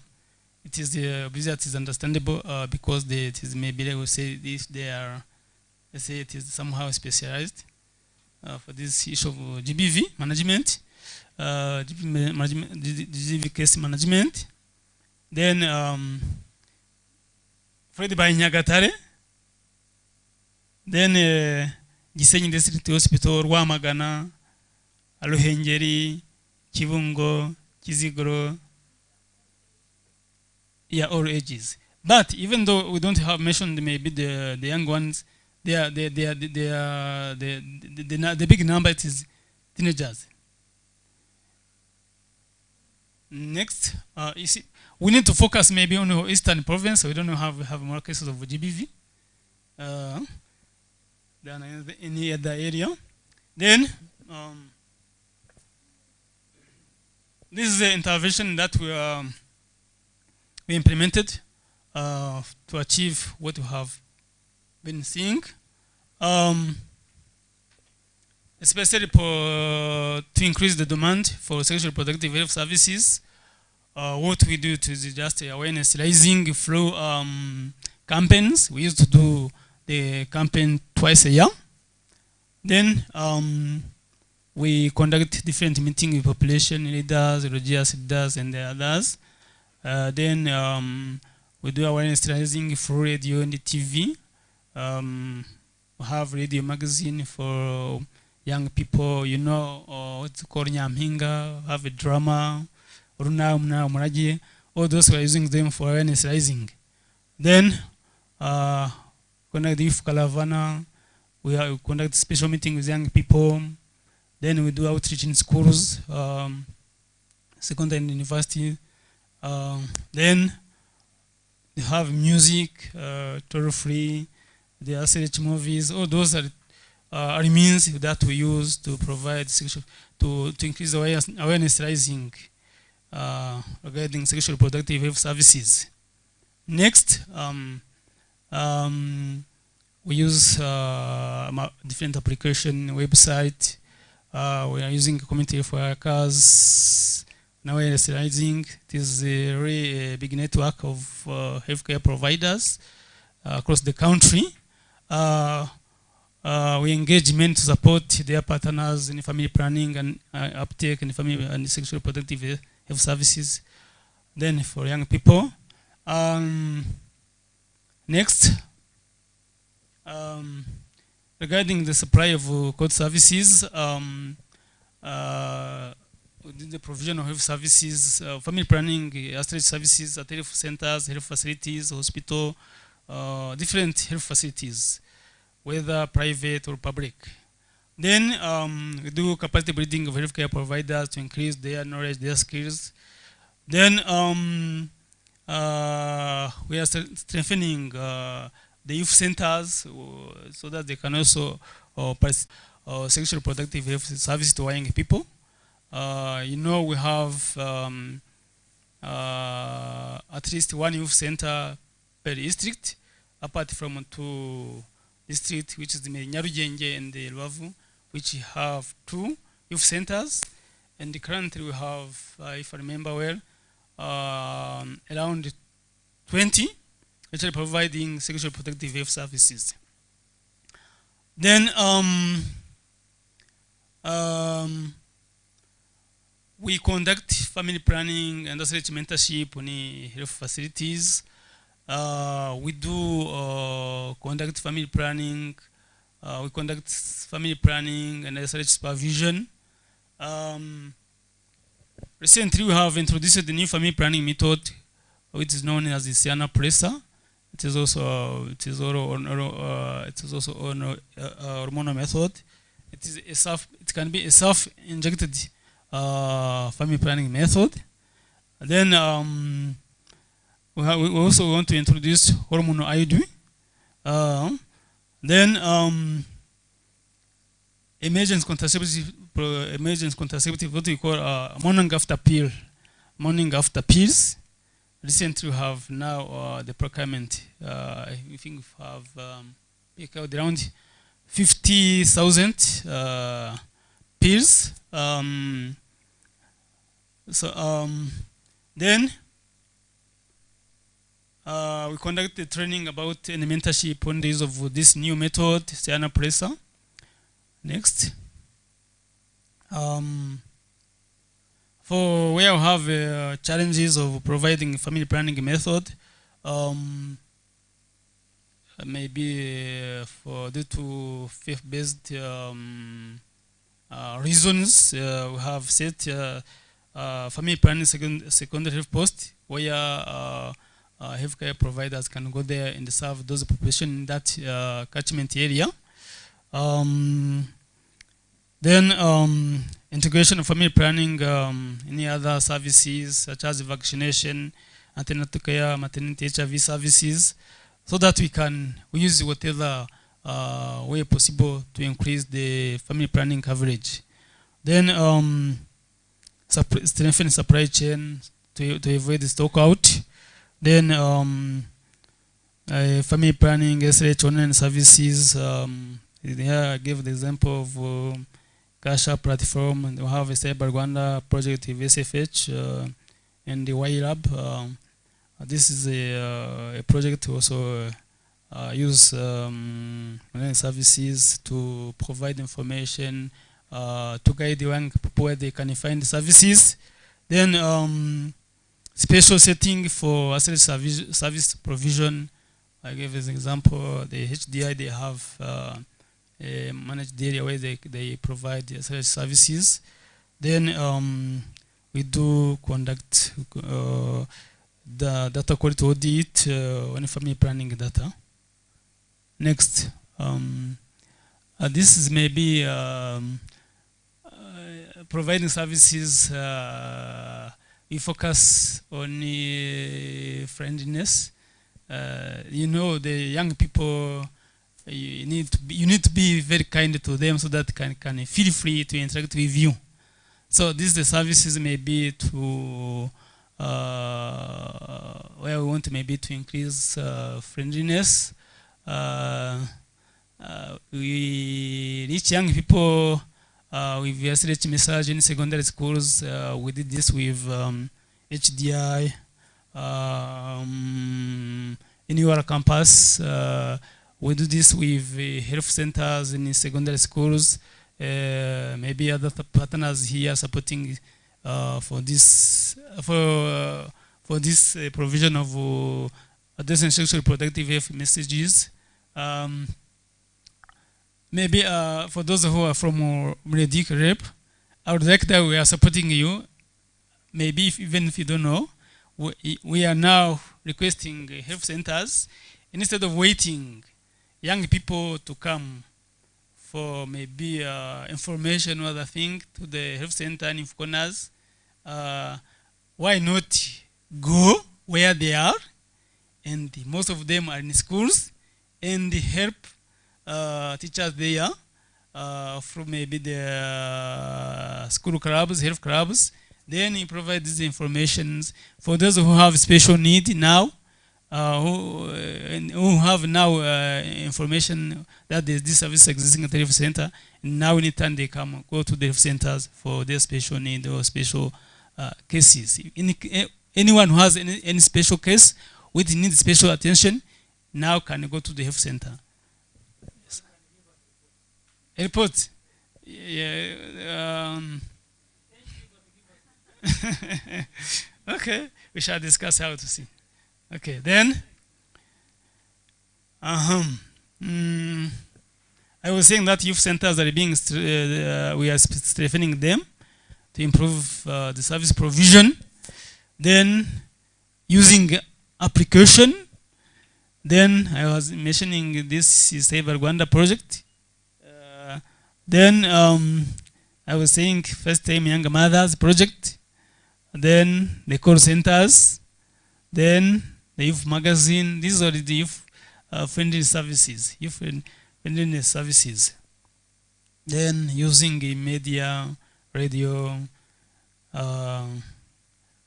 etc. Next, this may be an innovation. This going in secondary school in your campus, it was innovation with it. Then using digital tools, as I have mentioning in our health sector strategic plan, as innovation, using digital tools.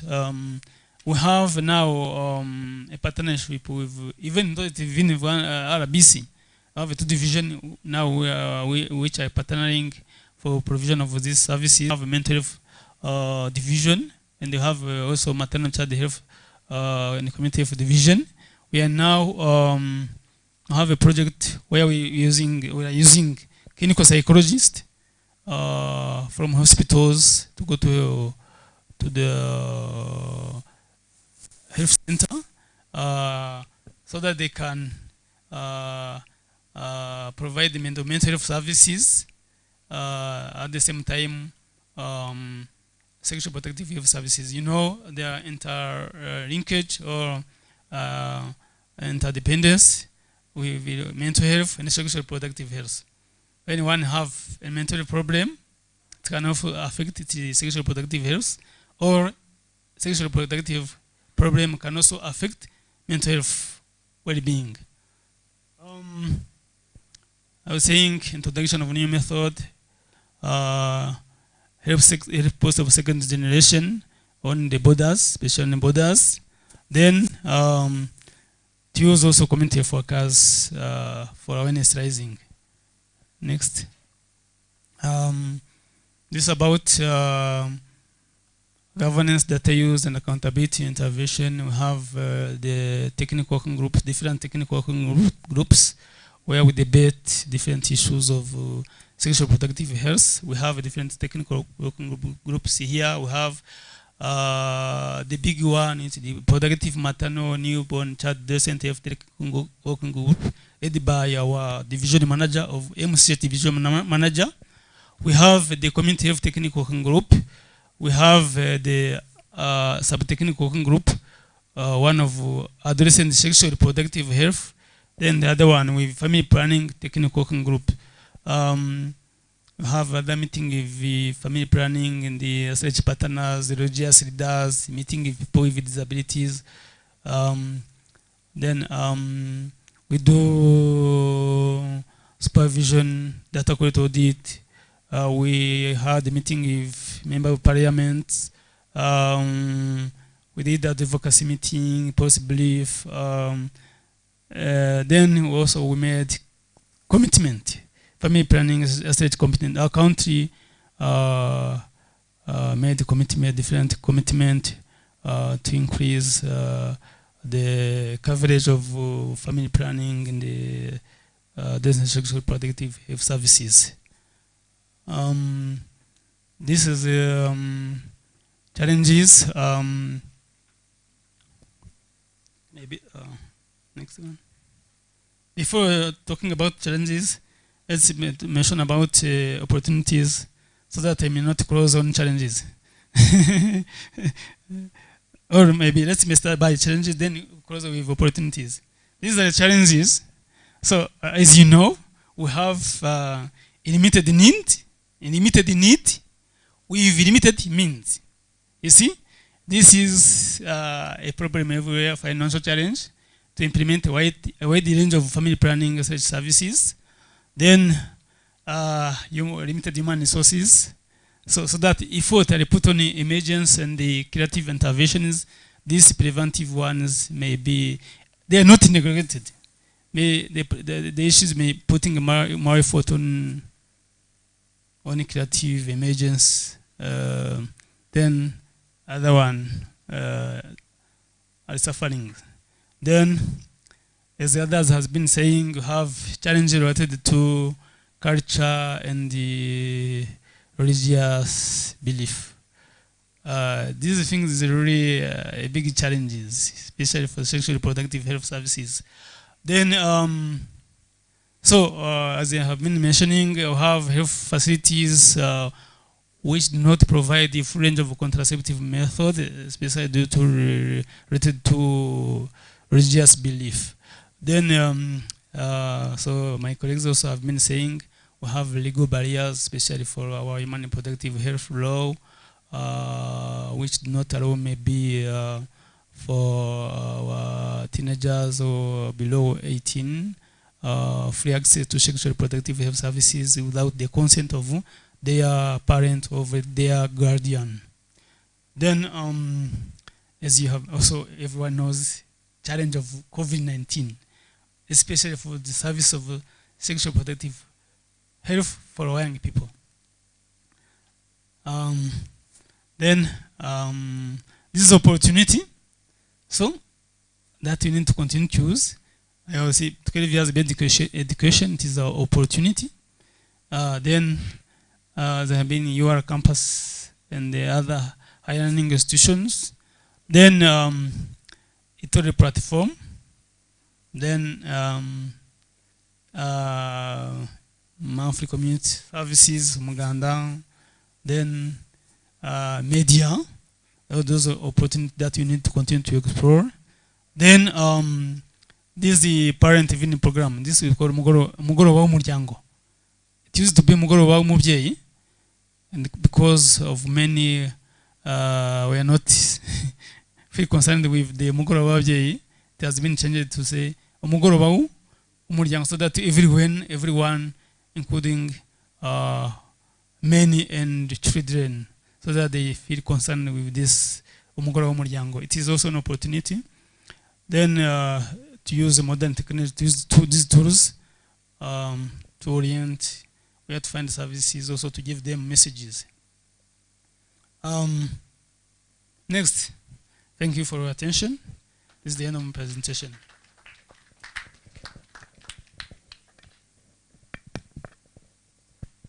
I don't know if the thing that has been said by Dr. Tanazi, if I have mentioned some of them, I don't know. The program is big. You cannot exhaust all those things. All right, thank you so much. Yes, a very big round of applause. Thank you.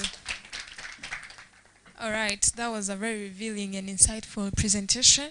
It was rich, of course, with information that most of us, actually all of us, wanted. Without taking much of our time, we're going to have now a question and answer session where I would like to welcome my colleague, Alliance Stella, who is going to lead us through the process of question and answers. So that's where we're actually going to have people now interact with us.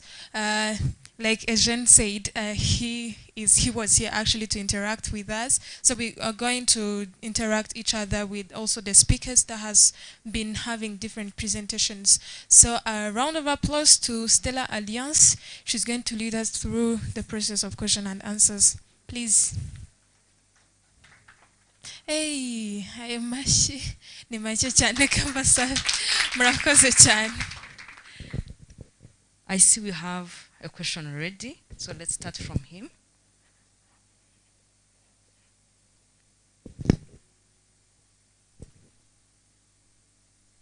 Very much. My name is Bonnie from VSO.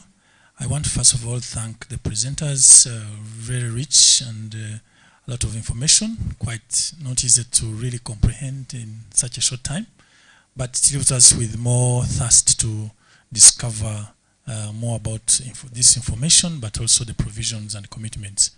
So I'll start by just having general comments, and then I'll have specific questions to the presenters.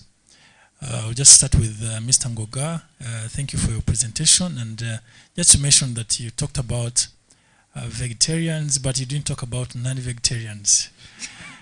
With that, I just wanted to say that one of the CSE commitments is that the adolescents and young people, both in school and out of school, have skills, have knowledge and values that will enable them to make informed decisions about their bodies, about their sexuality, and about their relationships. I wonder what you think about, probably for everyone, how the how part is missing. How do we really ensure that this is achieved? A commitment is a commitment, so the how part, I think, it's something we need to be taking forward. And from that, I was wondering from my colleagues and myself whether we've done enough to see that the voices of vulnerable groups, let's say young people with disabilities and other vulnerable groups, have been able to be consulted and to give their ideas into the ongoing consultation process. That is my first comment. Another thing is I wanted to just comment to Ngoga as well, is that probably would be good to update the data. Your presentation on HDS probably would be good. We have 2019-2022, which is quite revised from 2015 data. That's just a comment, an observation I had. And it changes a lot of the data we have, the statistics that's available. Then my quick other question is on to Dr. Atanas. I'm wondering, probably all to presenters, have we thought about a monitoring framework to see that the commitments are in place? How do we consult probably further on the monitoring framework? There's a commitment, there's implementation, there's review progress and how far we've gone and what is missing. I think a monitoring framework, I would wish to hear about a comment from that. And lastly is, Dr. Naz, in regards to with the consultations and the ongoing feedback, and what is next? What is the next agenda in view of the ESA commitment roadmap?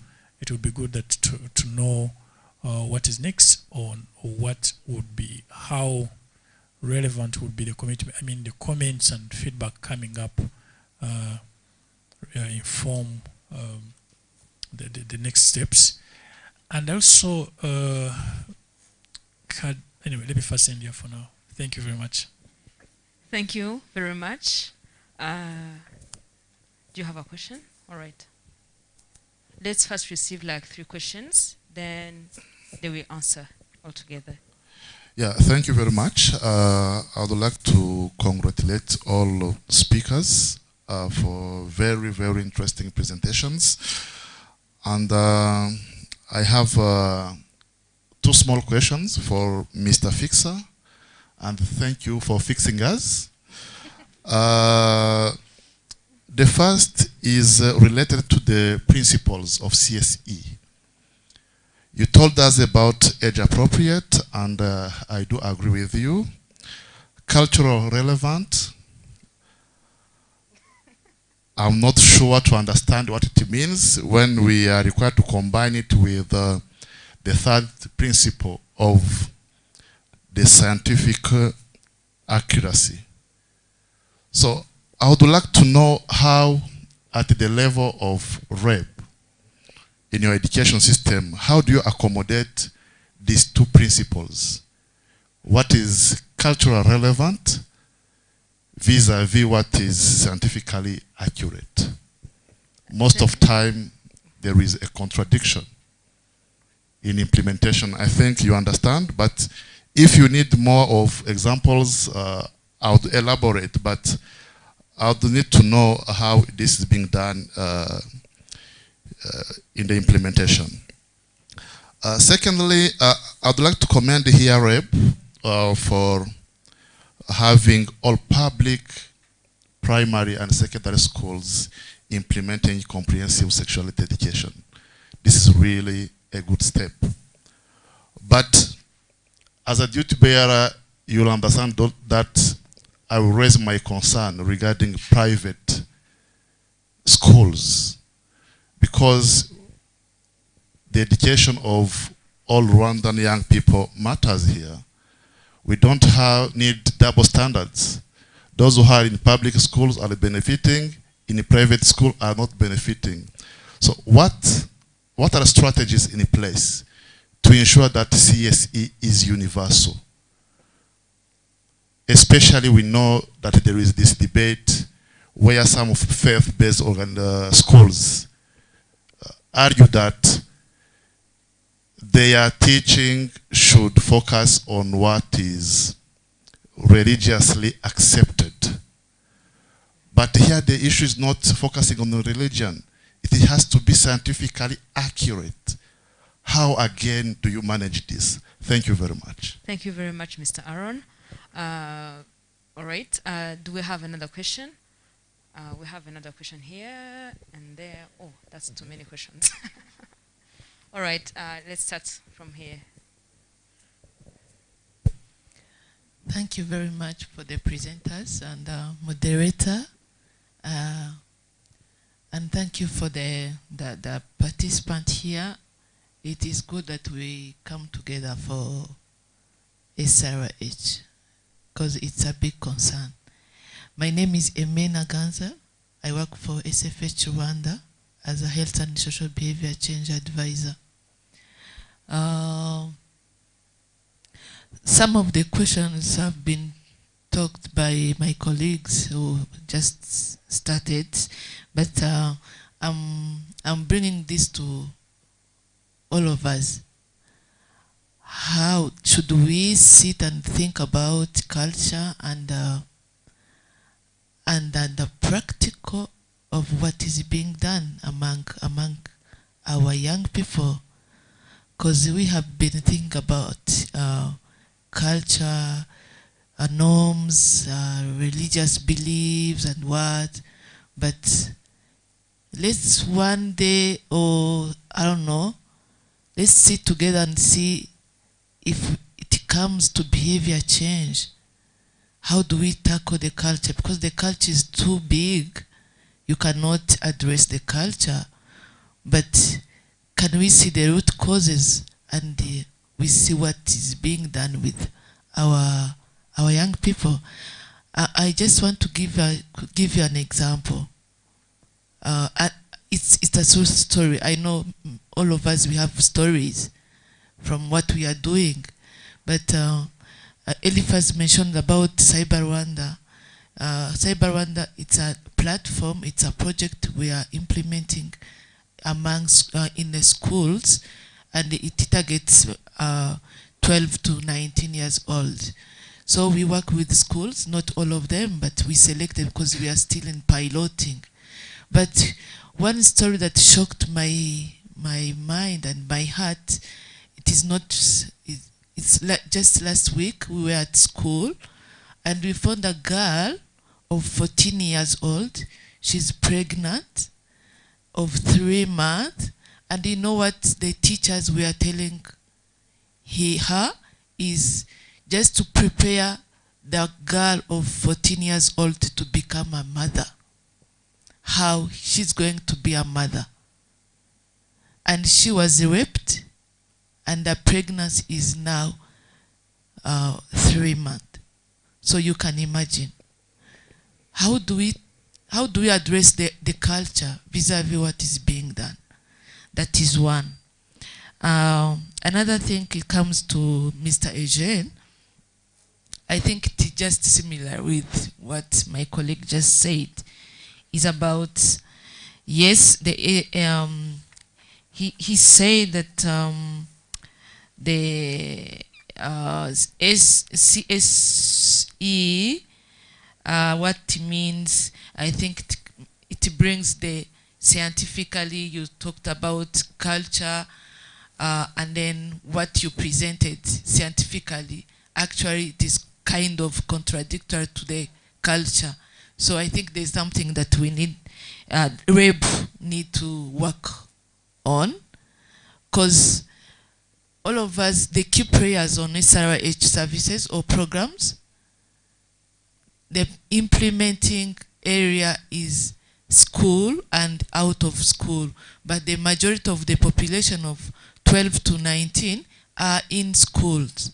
So I think REB and NESA now, I don't know if I can say that, and Ministry of Health, before the civil society, because for them they are doing advocacy, because they know the reality on ground level, but in the policy and the strategy level, let's you think about something to save our young people. Another question, it's not...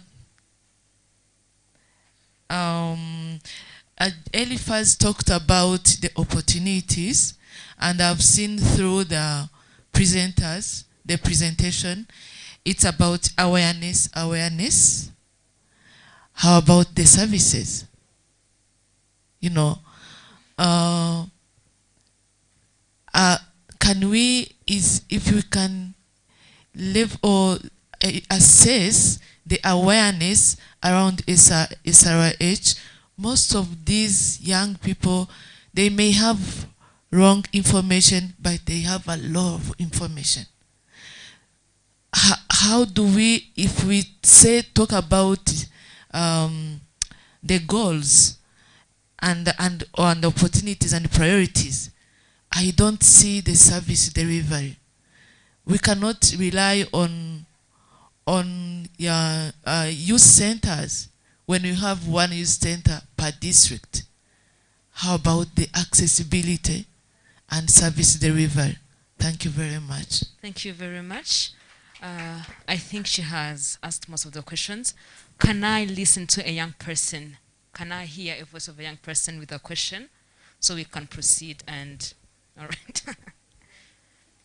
That's the last question we are going to receive before. Thank you. My name is Samira Isimbi, and I work for Agahozo youth, Agauzo Shalom Youth Village. And I'm not going to go far away from what you just said. My question was to Ngoga. He talked a lot about awareness, as she just said, and I wanted to ask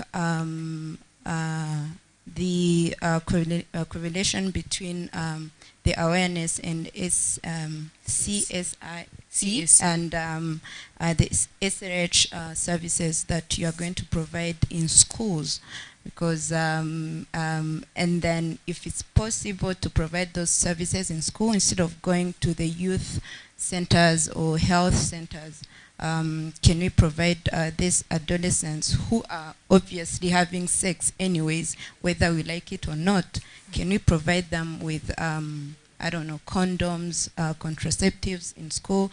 Is that something that you, in the educational system, are you thinking about that, so that we can know what to even inform the kids on that? Thank you so much. Thank you so much. You can give him the microphone as he answers. Everyone who was addressed a question is going to answer. You've actually bombarded me with many questions. So the only way to deal with them is to avoid some. I'll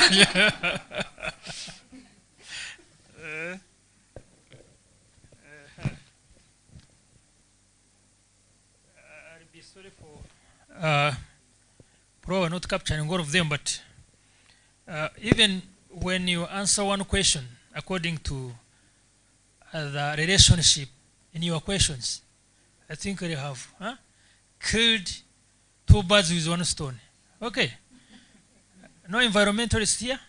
Killing birds are not allowed. So I'm giving bad examples. But thank you, sir, Bonnie. First of all, thank you for reminding me to update. Where is Bonnie? So someone who can keep his thanks, but I thank him for that. I think it's very, very good. I probably did this in a haste, so I didn't actually capture the very exact and accurate data. But good enough, I was able to show the trend. This should be very good. If we are seeing the trend, which of course was positive, a positive trend, data will keep always changing, but we should always give accurate data. So I thank you, Bonisa, for that. There is a very tough question you asked me, how we can blend culture and science. So this is a very tricky question, but it needs some big thinkers. Because one time you'll find culture itself is a science. It's like an invisible science that keeps on saturating, going through, dodging around the communities and societies. So they are not actually that very possibly separable. But it is evident that every time we are moving forward, we are going very scientific. And we are not actually eliminating culture, only that we are blending it. It is becoming more popular as the world is becoming a global village. So in the existence, I mean the science of existence, you cannot do away with culture, but we adapt. We adapt. We have to make sure that every time we are dealing with something, we have to customize. We have that kind of component that has to go with culture. Of course, we do, like I got a question, we promote, we encourage, and we recommend people, so permitted age to use the condoms, to use the Ministry of Health, RBC has had very many terminologies and medicines and so I name them. I have them. So it is important that we actually advise people to use, and those in the education system, to use these available medications. But on the culture part again, and there is some medications associated and some other assistive devices, if I could say, going with it, we shall have to remain a bit more reserved towards our culture. You know, it is a Rwandan culture not to recommend people to have a right to go for sex that is not socially permitted. We know people do it, but when you do it, you have to hide. Huh? You have to do in a kind of a very respectable environment, manner, and what? You see, you don't go being proud of it. Huh? How you do it, how we are good at it. But when people are sitting like 2, 3, I think some people can compare and tell us who is excelling, who does it good. It is always there. But culturally, you don't go public and broadcast this. So a culture is a bit weak, of course. It is weaker when you go scientific, but you have to marry the two. We have to make sure that much as we are recommending and going scientific, there should be that cultural component that gives respect to people. You know, you have to give respect to people. That's the culture. Huh? I don't know, you see, when it comes to talking sex and what, people cannot talk much. That's why I get reserved, but we have to be cultural, but scientific. So if you can write one with big letters, I don't know. That's the way it is. But it isn't simple. It is contradicting, as you have been saying. But again, it is symbiotic, if I could say. It is symbiotic. They have got to go a bit together. Of course, cultures are different. Some people will automatically have some other ways of dealing with it, but we have reserved our culture into that. I may not be very explicit into this, but that's the way I understand it. And it's good you said every one of you can help and can add more. So thank you for reminding me to update Bonnie. The second question came from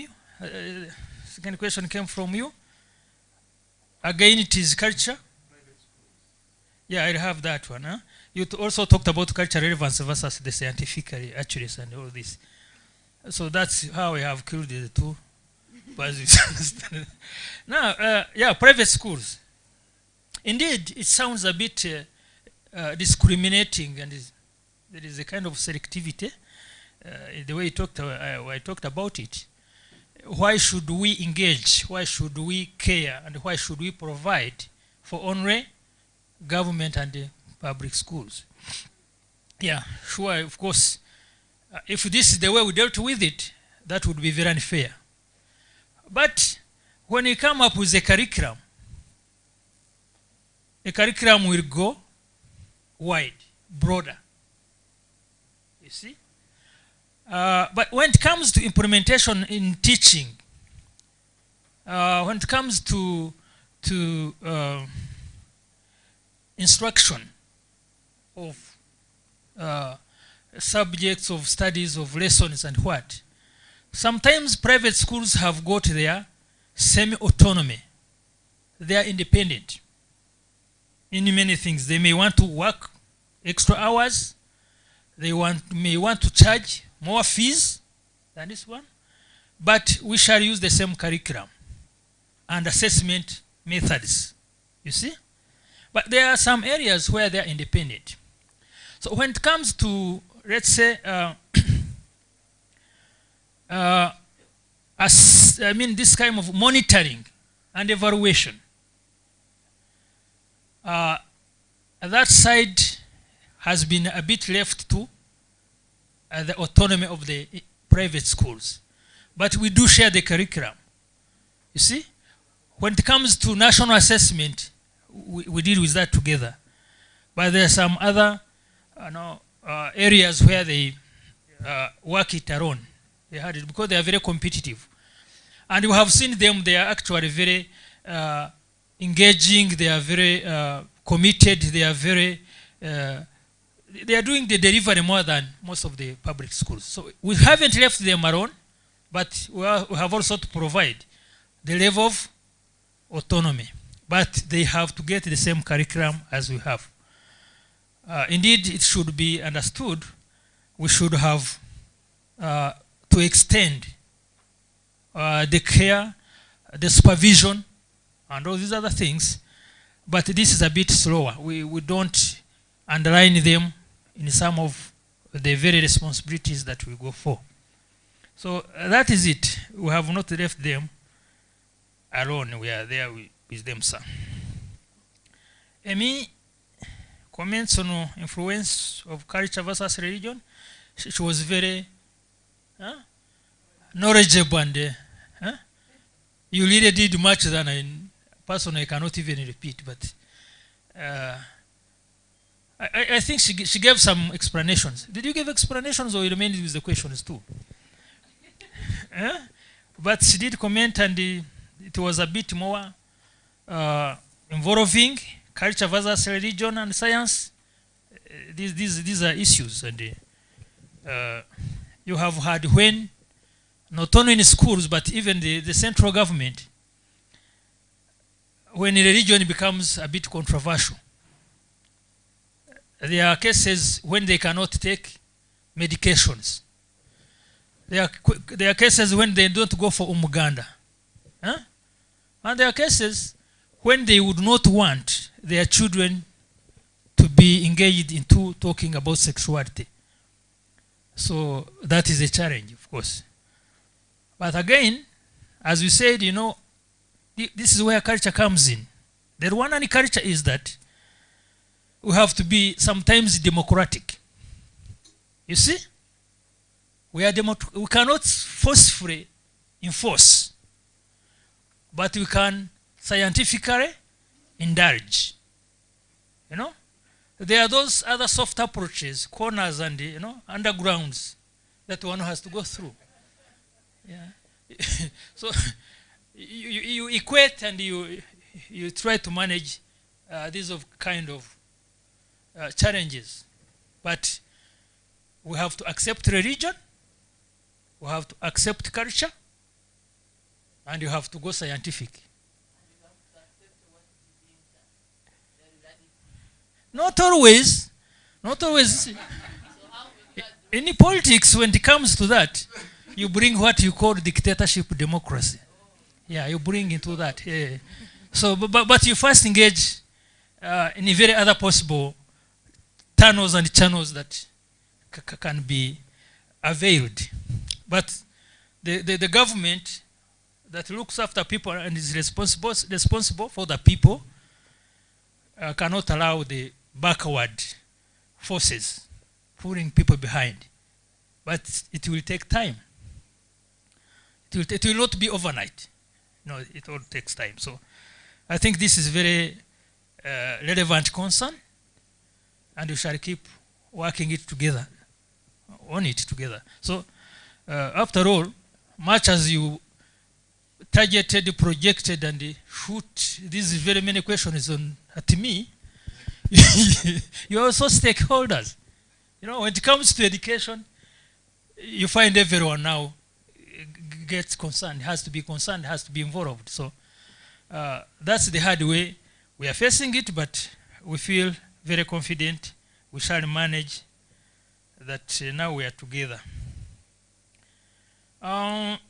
You also talked about awareness creation versus service provision. I think you are very correct. You are right. And probably will help me find answers. But these failures to provide services are more much inherent from sometimes our affordabilities, our economic affordabilities. When you have this kind of concern, and she did ask the same thing, everyone I think has it. You cannot simply tell people that sometimes you have to eat a balanced diet when you're not providing where to plow. You cannot provide land for planting. You cannot provide herbicides. You cannot provide fertilizers. And then tell them we have to eat well and be healthy and be strong. Yeah, we do have to say that. We cannot leave it out. Everyone has to eat a balanced diet. You have to eat good fish, potatoes, vegetables, enough fruits. You have to. But again, you have to do something to make people afford that. So, but do we afford this always? We are talking of Medicare, for example. But sometimes some people don't have the mutual contributions. Some people don't even have enough to eat. So it's a problem, I understand. But I think my friend from RBC provided many other alternatives that they are currently. Nibatubwira ibintu byinshi murimo gukora. Hari ibyo yite digital something naho hari hose nahasobanukiwe. Muri sex ni digital ni bya bindi abantu bikoresha aho sinanagiye hanze. Nabyo byarateye nigize kubona hano babibe. They are publicizing it somewhere in Nyamirambo. I think there is a shop. Is that a provision remedy? They are doing a lot actually, and it is understood. It's insufficient. We are not providing enough. We are not providing enough. Ariko mu Kinyarwanda baravuga ngo ibuye ryabonetse ntiriba rikisha isuka. Ubwo tubizi, now that the problem has surfaced, that problem is there, the awareness creation has been in place. Of course, we shall start racing up with the services, the provision of services. But it is everyone role. Niba ababyeyi batagishobora no gutanga ibyo kurya by'abana 70 birakomeye. So it's that way not easy, but thanks for this concern.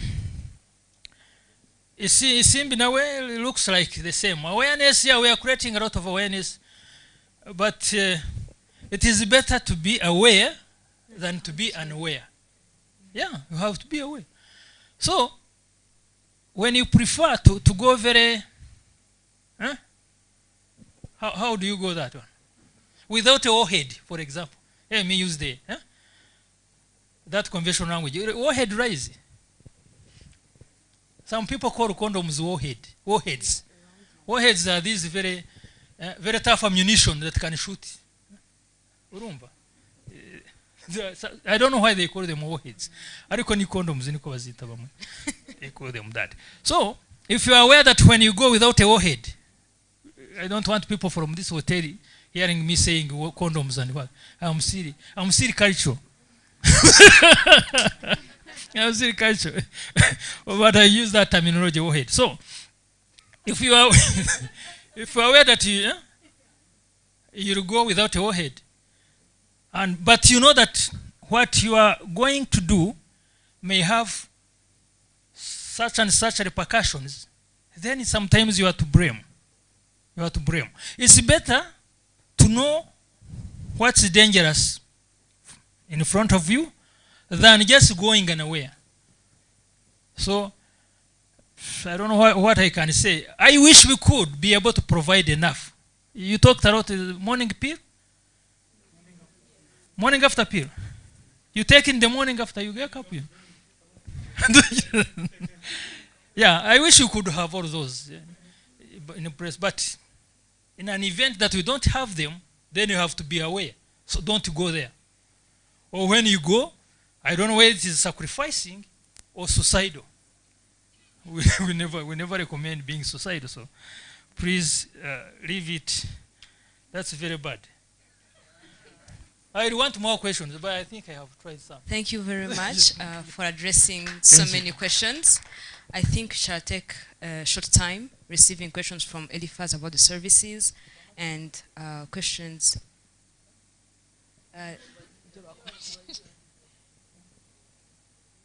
And Athanase will address a question they have asked him. Later on, we shall take the last round of questions. So we can close. Thank you. Okay. The question was about the service delivery by EMA. Near me.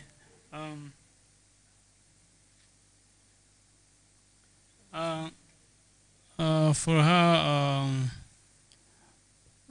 maybe she's saying that maybe awareness rising, we did a lot of things regarding awareness rising, and it is true. And she's saying that maybe efforts for service provision maybe need to be improved, or we need to put more effort regarding service provision. As our colleague from Marital was saying, it's better to be away than to be anyway. When you know, you may change your attitude. So I would not say that maybe service is not there, but we are still waiting them to come, and maybe we are not seeing them. That's why we are using different strategies maybe to make them aware. I have seen that maybe instead of waiting young people to come to health centers to be informed, why they don't even know that they have a problem, why not to go where they are? Then we inform them. If they are informed, then they are give us a kind of feedback.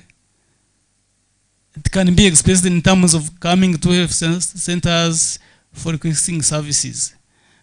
I would say that service is there, but maybe I would say that our effort regarding the awareness rising is not even enough for them to come for service provision. Maybe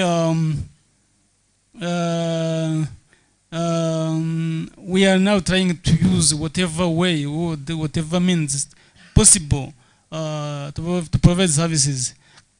She mentioned about the youth corner, youth centers.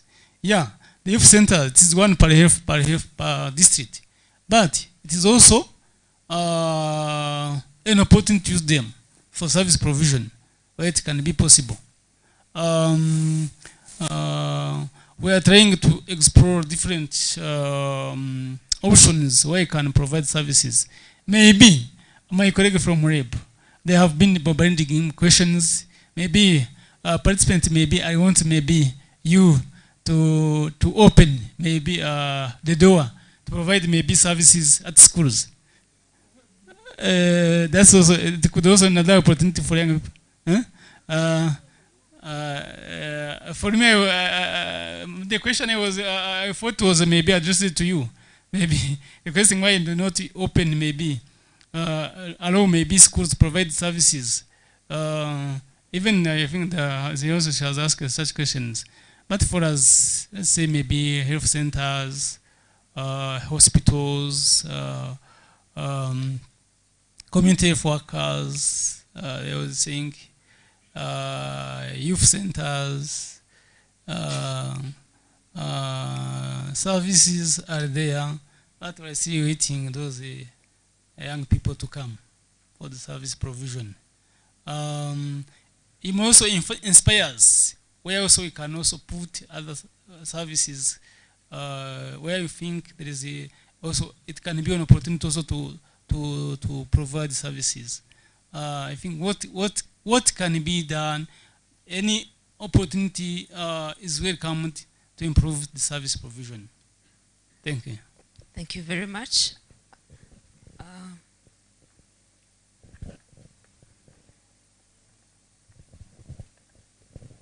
Thank you very much. I think the question that was given to me was about the, what next after this this meeting and different engagement that have been happening.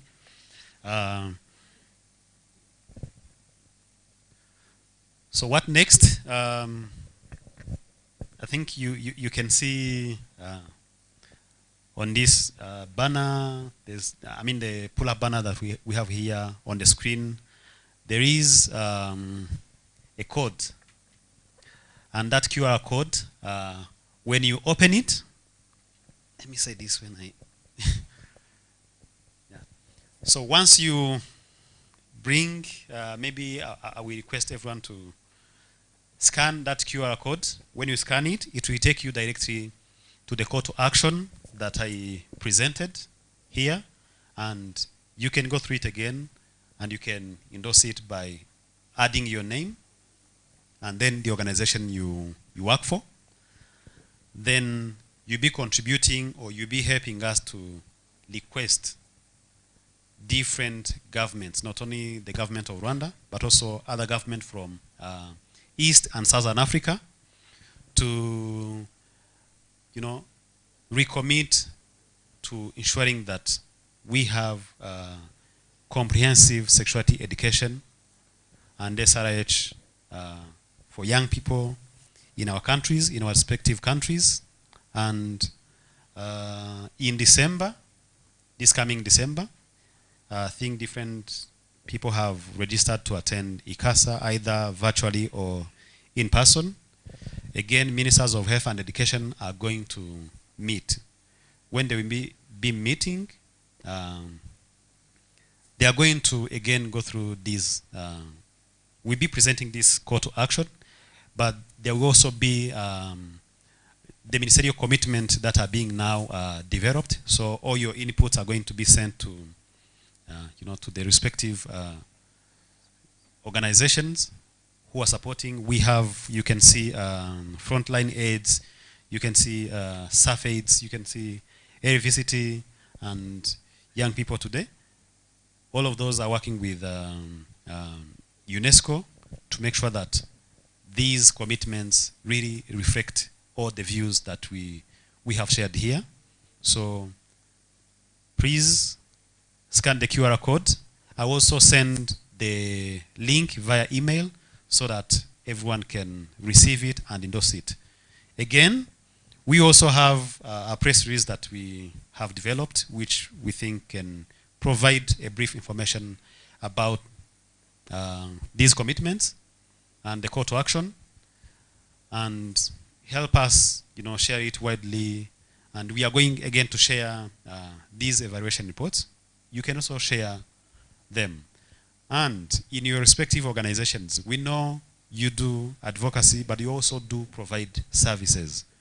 We want to engage you to commit more funds towards implementation of comprehensive sexuality education and SRH. We are talking about the issues of access to services that is still a very big barrier, and even information. We want you to invest more effort in making sure that young people have access to this information. We have been discussing, but Emir was saying that, the reality on the ground, we don't want to accept the reality. But for me, every time I check, it's always, it brings a lot of emotions when you know that there is a lot of young people who are, looking for services, and they can't get it simply because maybe they don't have access or the permission from their parent. I want to, these numbers, I extracted them from the National Statistical Yearbook to show you how it's really very important. I only took 3 years. You can, you can see that in 2017, we had around 1 million of young people who went to health facilities requesting only for HIV testing, and these are the VCT. That means they went voluntarily. No one forced them to go there. And we are that at that time, the guideline we have, even the current guideline, allowed a 12-year-old to go for services. And if you have, you can't say that we don't have an issue when you have 1 million of young people who are less, actually these are less than, 24, who went for services. In 2018, we have 1,200,000 young people who went for services. 2019, 1 million. We don't know how it is 2020. And these are those who have, tried to overcome that fear. Maybe those who, were aggressive and went to the health facilities to request for services. So this means that we have more who are yet looking for services, but they are not yet reached. And you can see the positivity rate. We had around, I think, 3,400 in 2017 who were HIV positive among those who went for VCT. 2019, 5,000. You can see. And then 2,700 among those who were tested. So this really shows that young people need services. And another shocking number that maybe some of you might not be aware of. Let me share it here.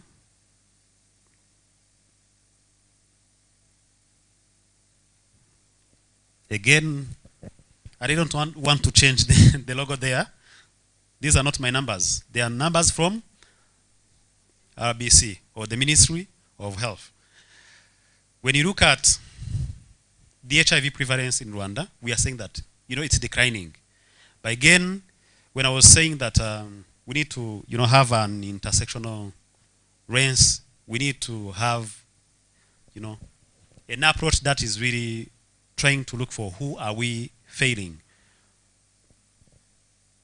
From 15 years to 64 years, the HIV prevalence is 3%. That's the general population. When you go in the women engaged in sex work, the prevalence of HIV, it's 35%. And what is interesting, try to see here, 15 to 19, we have young people who are aged 15 to 19 who are in the sex work. And the HIV prevalence, 6%. And some of those are teen mothers. We see that we meet in different communities. So we need to go beyond, these numbers and try to give a face to these numbers. Maybe these might be your relatives. So if they are your relatives, then what do you do? And the good thing that we know is that, comprehensive sexuality education can, address all those, challenges. Maybe if we have given them PrEP, they shouldn't have got this HIV. If we have given them the right information, they shouldn't have become pregnant. So the only request is really to endorse the call to action, join other civil society organizations, other youth-led organizations, to continue engaging our respective governments and institutions to invest more, and request our delegates representing the Ministry of Education and Health. We give all these reports, all these findings, and as you reflect on them, please think of those young people who are affected and consider making those commitments. And as I have said before, for us, when you look what we have done, it's a lot. We are not really requesting much. The policies are there, but they need to be implemented. The services are there, but we need to make sure that they are reaching everyone.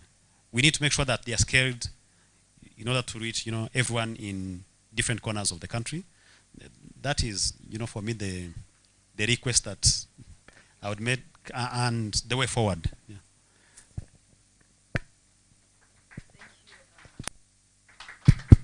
Thank you, Dr. Tanaz. I think Bonnie had asked about the monitoring and evaluation thing, so you're going to answer after. I think it's important. Oh, well, I think it's important that we mention it clearly, that because we need it. CSE had a results framework, but again, when you look at the results framework that was there before, it was not comprehensive. And again, it cannot tackle everything we need. Maybe our experience is different from maybe the experience from Burundi or Kenya, whatever. But we need to have our own, as we domesticate it, we need to have that results framework that is developed at the regional level, and also try to add even other indicators. I was saying when I was presenting, do we even know how many young people have become pregnant and they were maintained in school? Yes, we have the policy, it's there, we say it, but we don't know how many have been affected. And how do we even track how many teachers have been trained, how many students have been trained? If we can't track how far we are achieving these goals, then it will be also very challenging to evaluate our progress. Yeah, I do agree. Because even the 3,700, it was from, yeah. Thank you. We need to make it very comprehensive, yeah.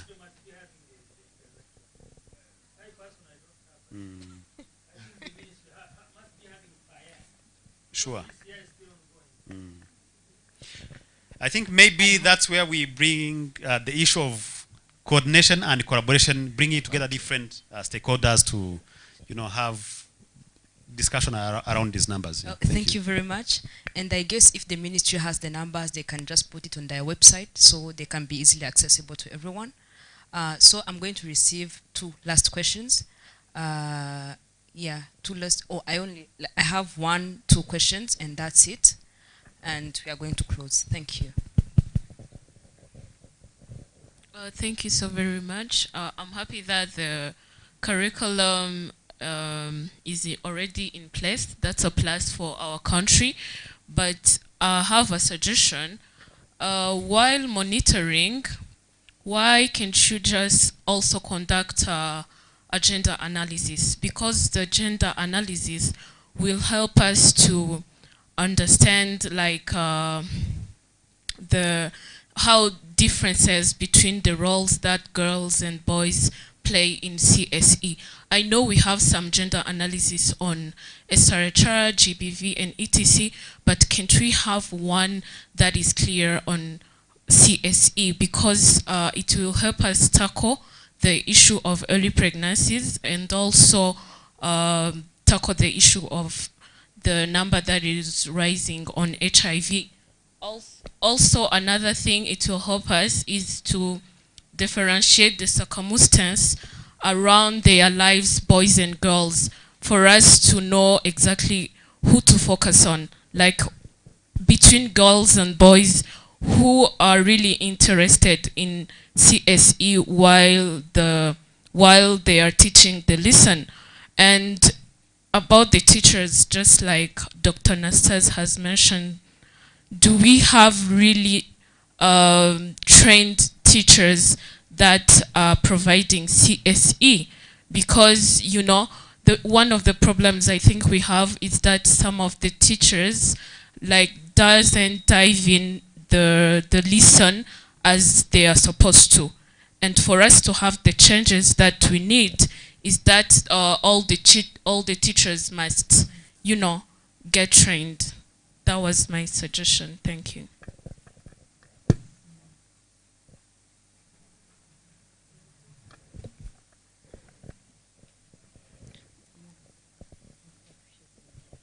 Thank you. My name is Alice Bumanzi from Plant National Rwanda. I would like first to thank all the presenters for the good insight during this session, and particularly HDI who organize this reflection meeting on comprehensive sexuality education.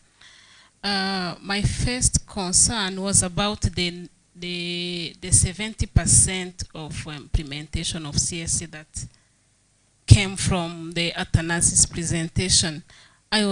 Maybe I didn't get well what it means. They say we came from 0 to 70%. I don't know if it's about the implementation of CS in schools or if it's about the student knowledge in terms of increasing their knowledge, because for me, I think the key or our ambition or the result that we want is to see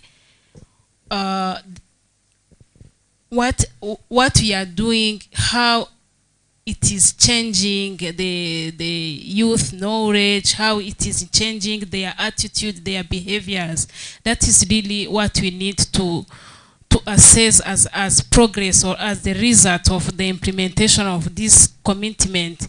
Because when you look at some data that are available, really the knowledge of young people, the accurate information on CSE by considering all those topics that were presented is still very, very low. And many times I'm somehow furious to see that we are always presenting the knowledge on HIV prevention. And we know that we cover a lot of topics, including that information on HIV, but we know how young people know, how they know to deal with their relationships, how they know to deal with GBV. So these are really the information that we need and that we are emphasizing to make sure that we are changing or we are building their confidence to deal with those issues. Like, for example, in Plan International, when we conducted the baseline of our country strategy, we found that, like in only 5 districts where we are operating, the correct knowledge about comprehensive sexuality education was 29%, which is really a very low rate. And it is showing that we are still having a lot to do. It is not really sitting here saying that we are achieving 70% and we are capping, but really the young people and those children are worse in terms of knowledge on their SRHR, in terms of their ability to control their life, to taking healthy decision about their life. This is my first concern on Athanasius' presentation. I have also another concern about the CSE curriculum that we are implementing in Rwanda. We know that we have international technical guidance on sexuality education that we really contextualize. Each country has to contextualize to make sure that are aligned with international standards, like the one elaborated by UNESCO in 2019 came after we developed our CSE curriculum. I think now it is time to see if the ones that we are using is tackling that all issues or all root causes that are really hindering young people to have that comprehensive sexuality.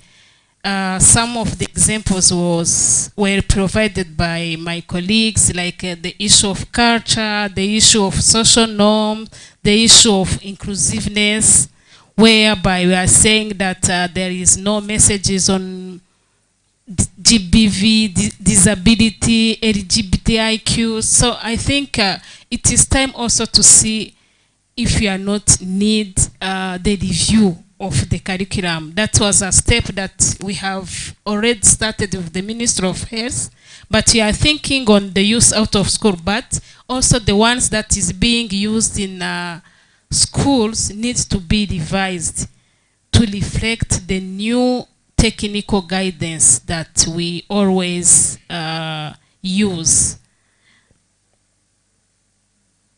Yes.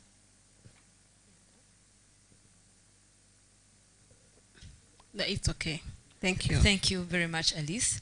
And I think those were more of suggestions than questions. Yes. He's going to. Oh, Rakibs. All right. Sorry. Thank you. Another comment was about that I was surprised to not seeing in the presentation from the rep person about the attitude or the beliefs of teachers as well as service providers that hinder or influence the message that they are providing. That also should be an issue to be mentioned. It is not only enough to say that we have the curriculum, but we need to see also how it is delivered. And the first issue that young people are facing is how those messages are being provided. We still having service providers and those teachers that are still being more judgmental and also really influencing the decision of young people instead of providing the information and let them take decision on their life. That is one. And another issue around the providers is the first one is their attitude. Sorry. Yes, that is really very judgmental. Thank you. Thank you very much. As the last comments are provided, I want to recognize the presence of Franklin Munangira, the Chief of Party from VSO, as one of the partners. And Atana is going to provide comments on what Alice and Haisa have commented. Then Boni Mukombozi will provide the closing remarks. Thank you very much.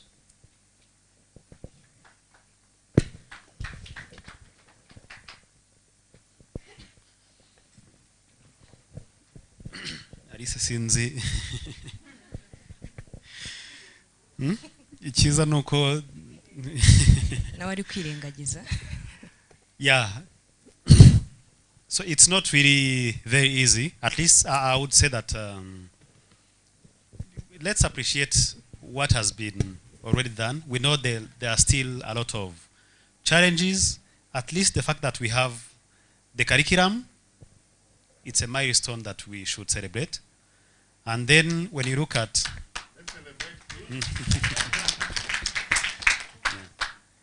and when you look at the number of teachers who have been trained, again, it's also another milestone. But when you look at how many teachers we need to train, it's also a big challenge. I know last time I have seen, does Reb wanted, I think Reb wanted to hire, is it 6,000 or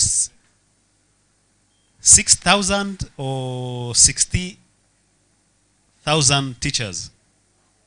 I don't remember the numbers. But it's really high, and these teachers have not been trained. Yet they need to be trained.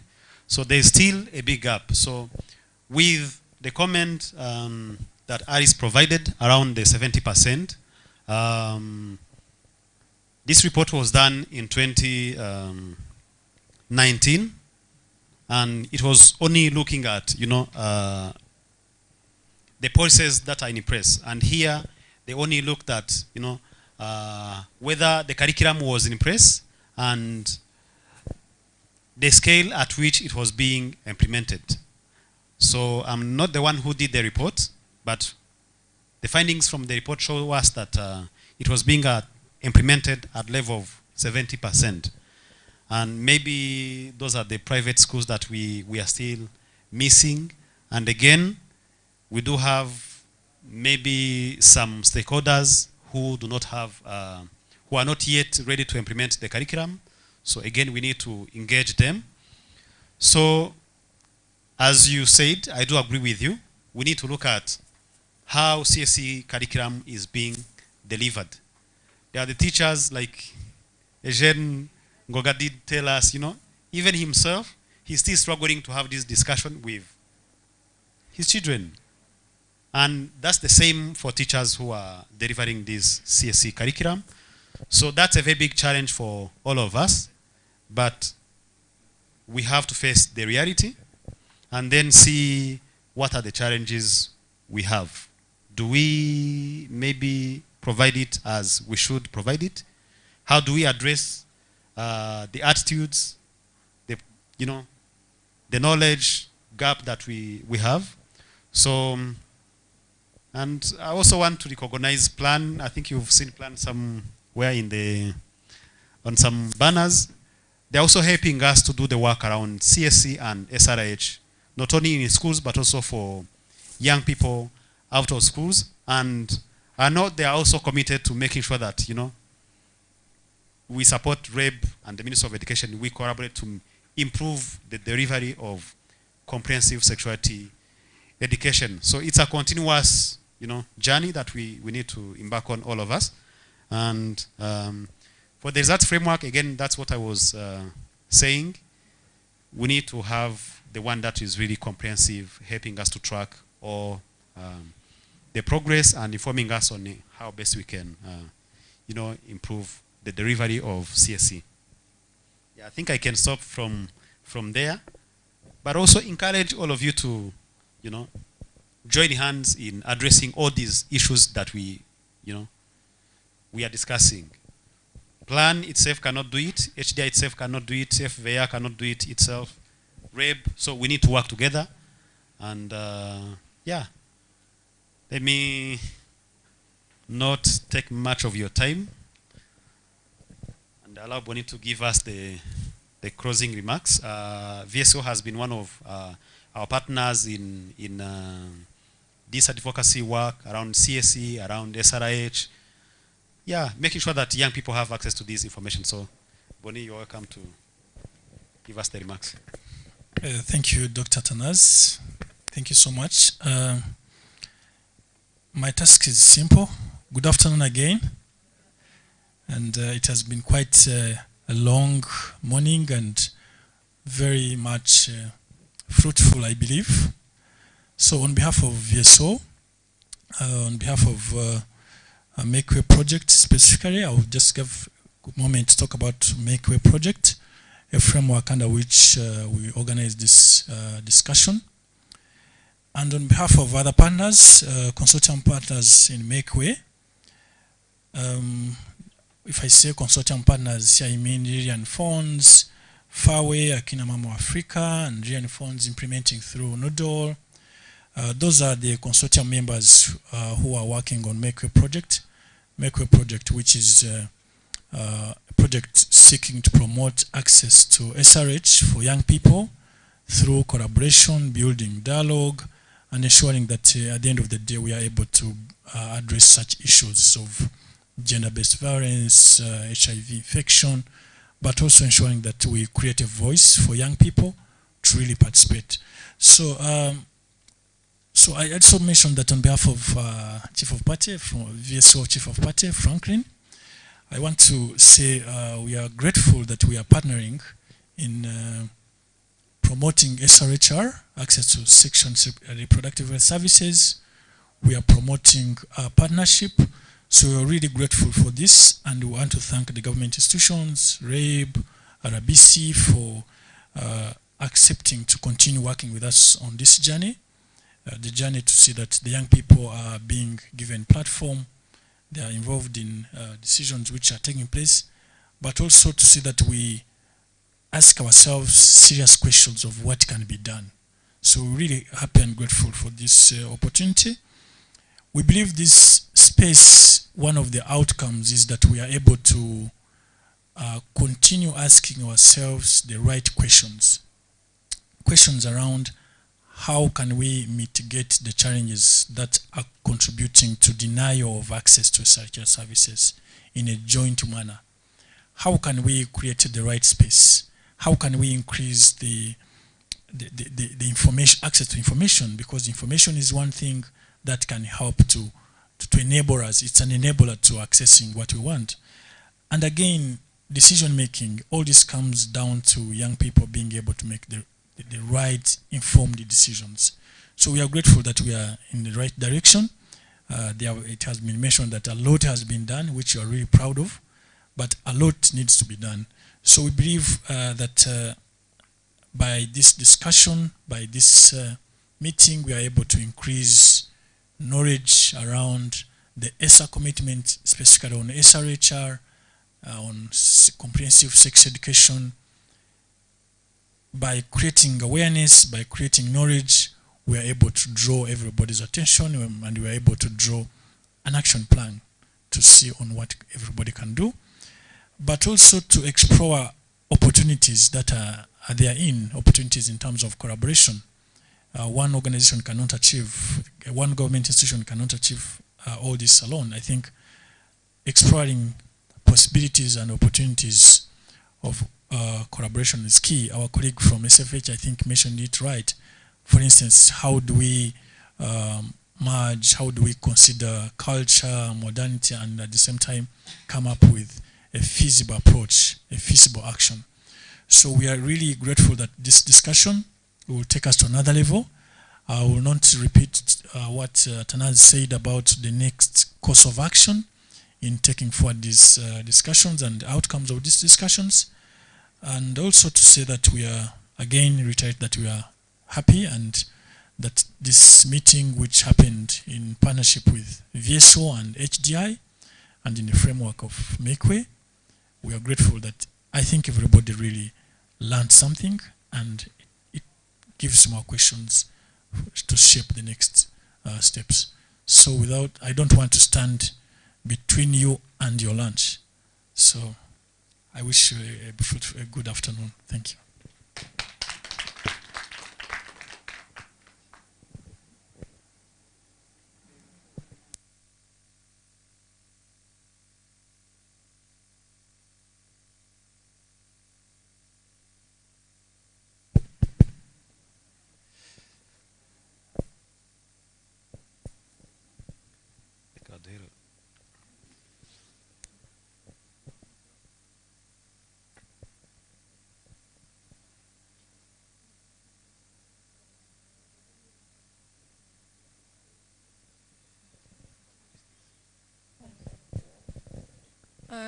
Anyway, so we're going to, as we're going for lunch, there's someone who's going to be giving you transport. She's seated here at the back. Feza, maybe she can raise her hand. Yeah. So enjoy your lunch. I'll direct you where we're having lunch from. Thank you.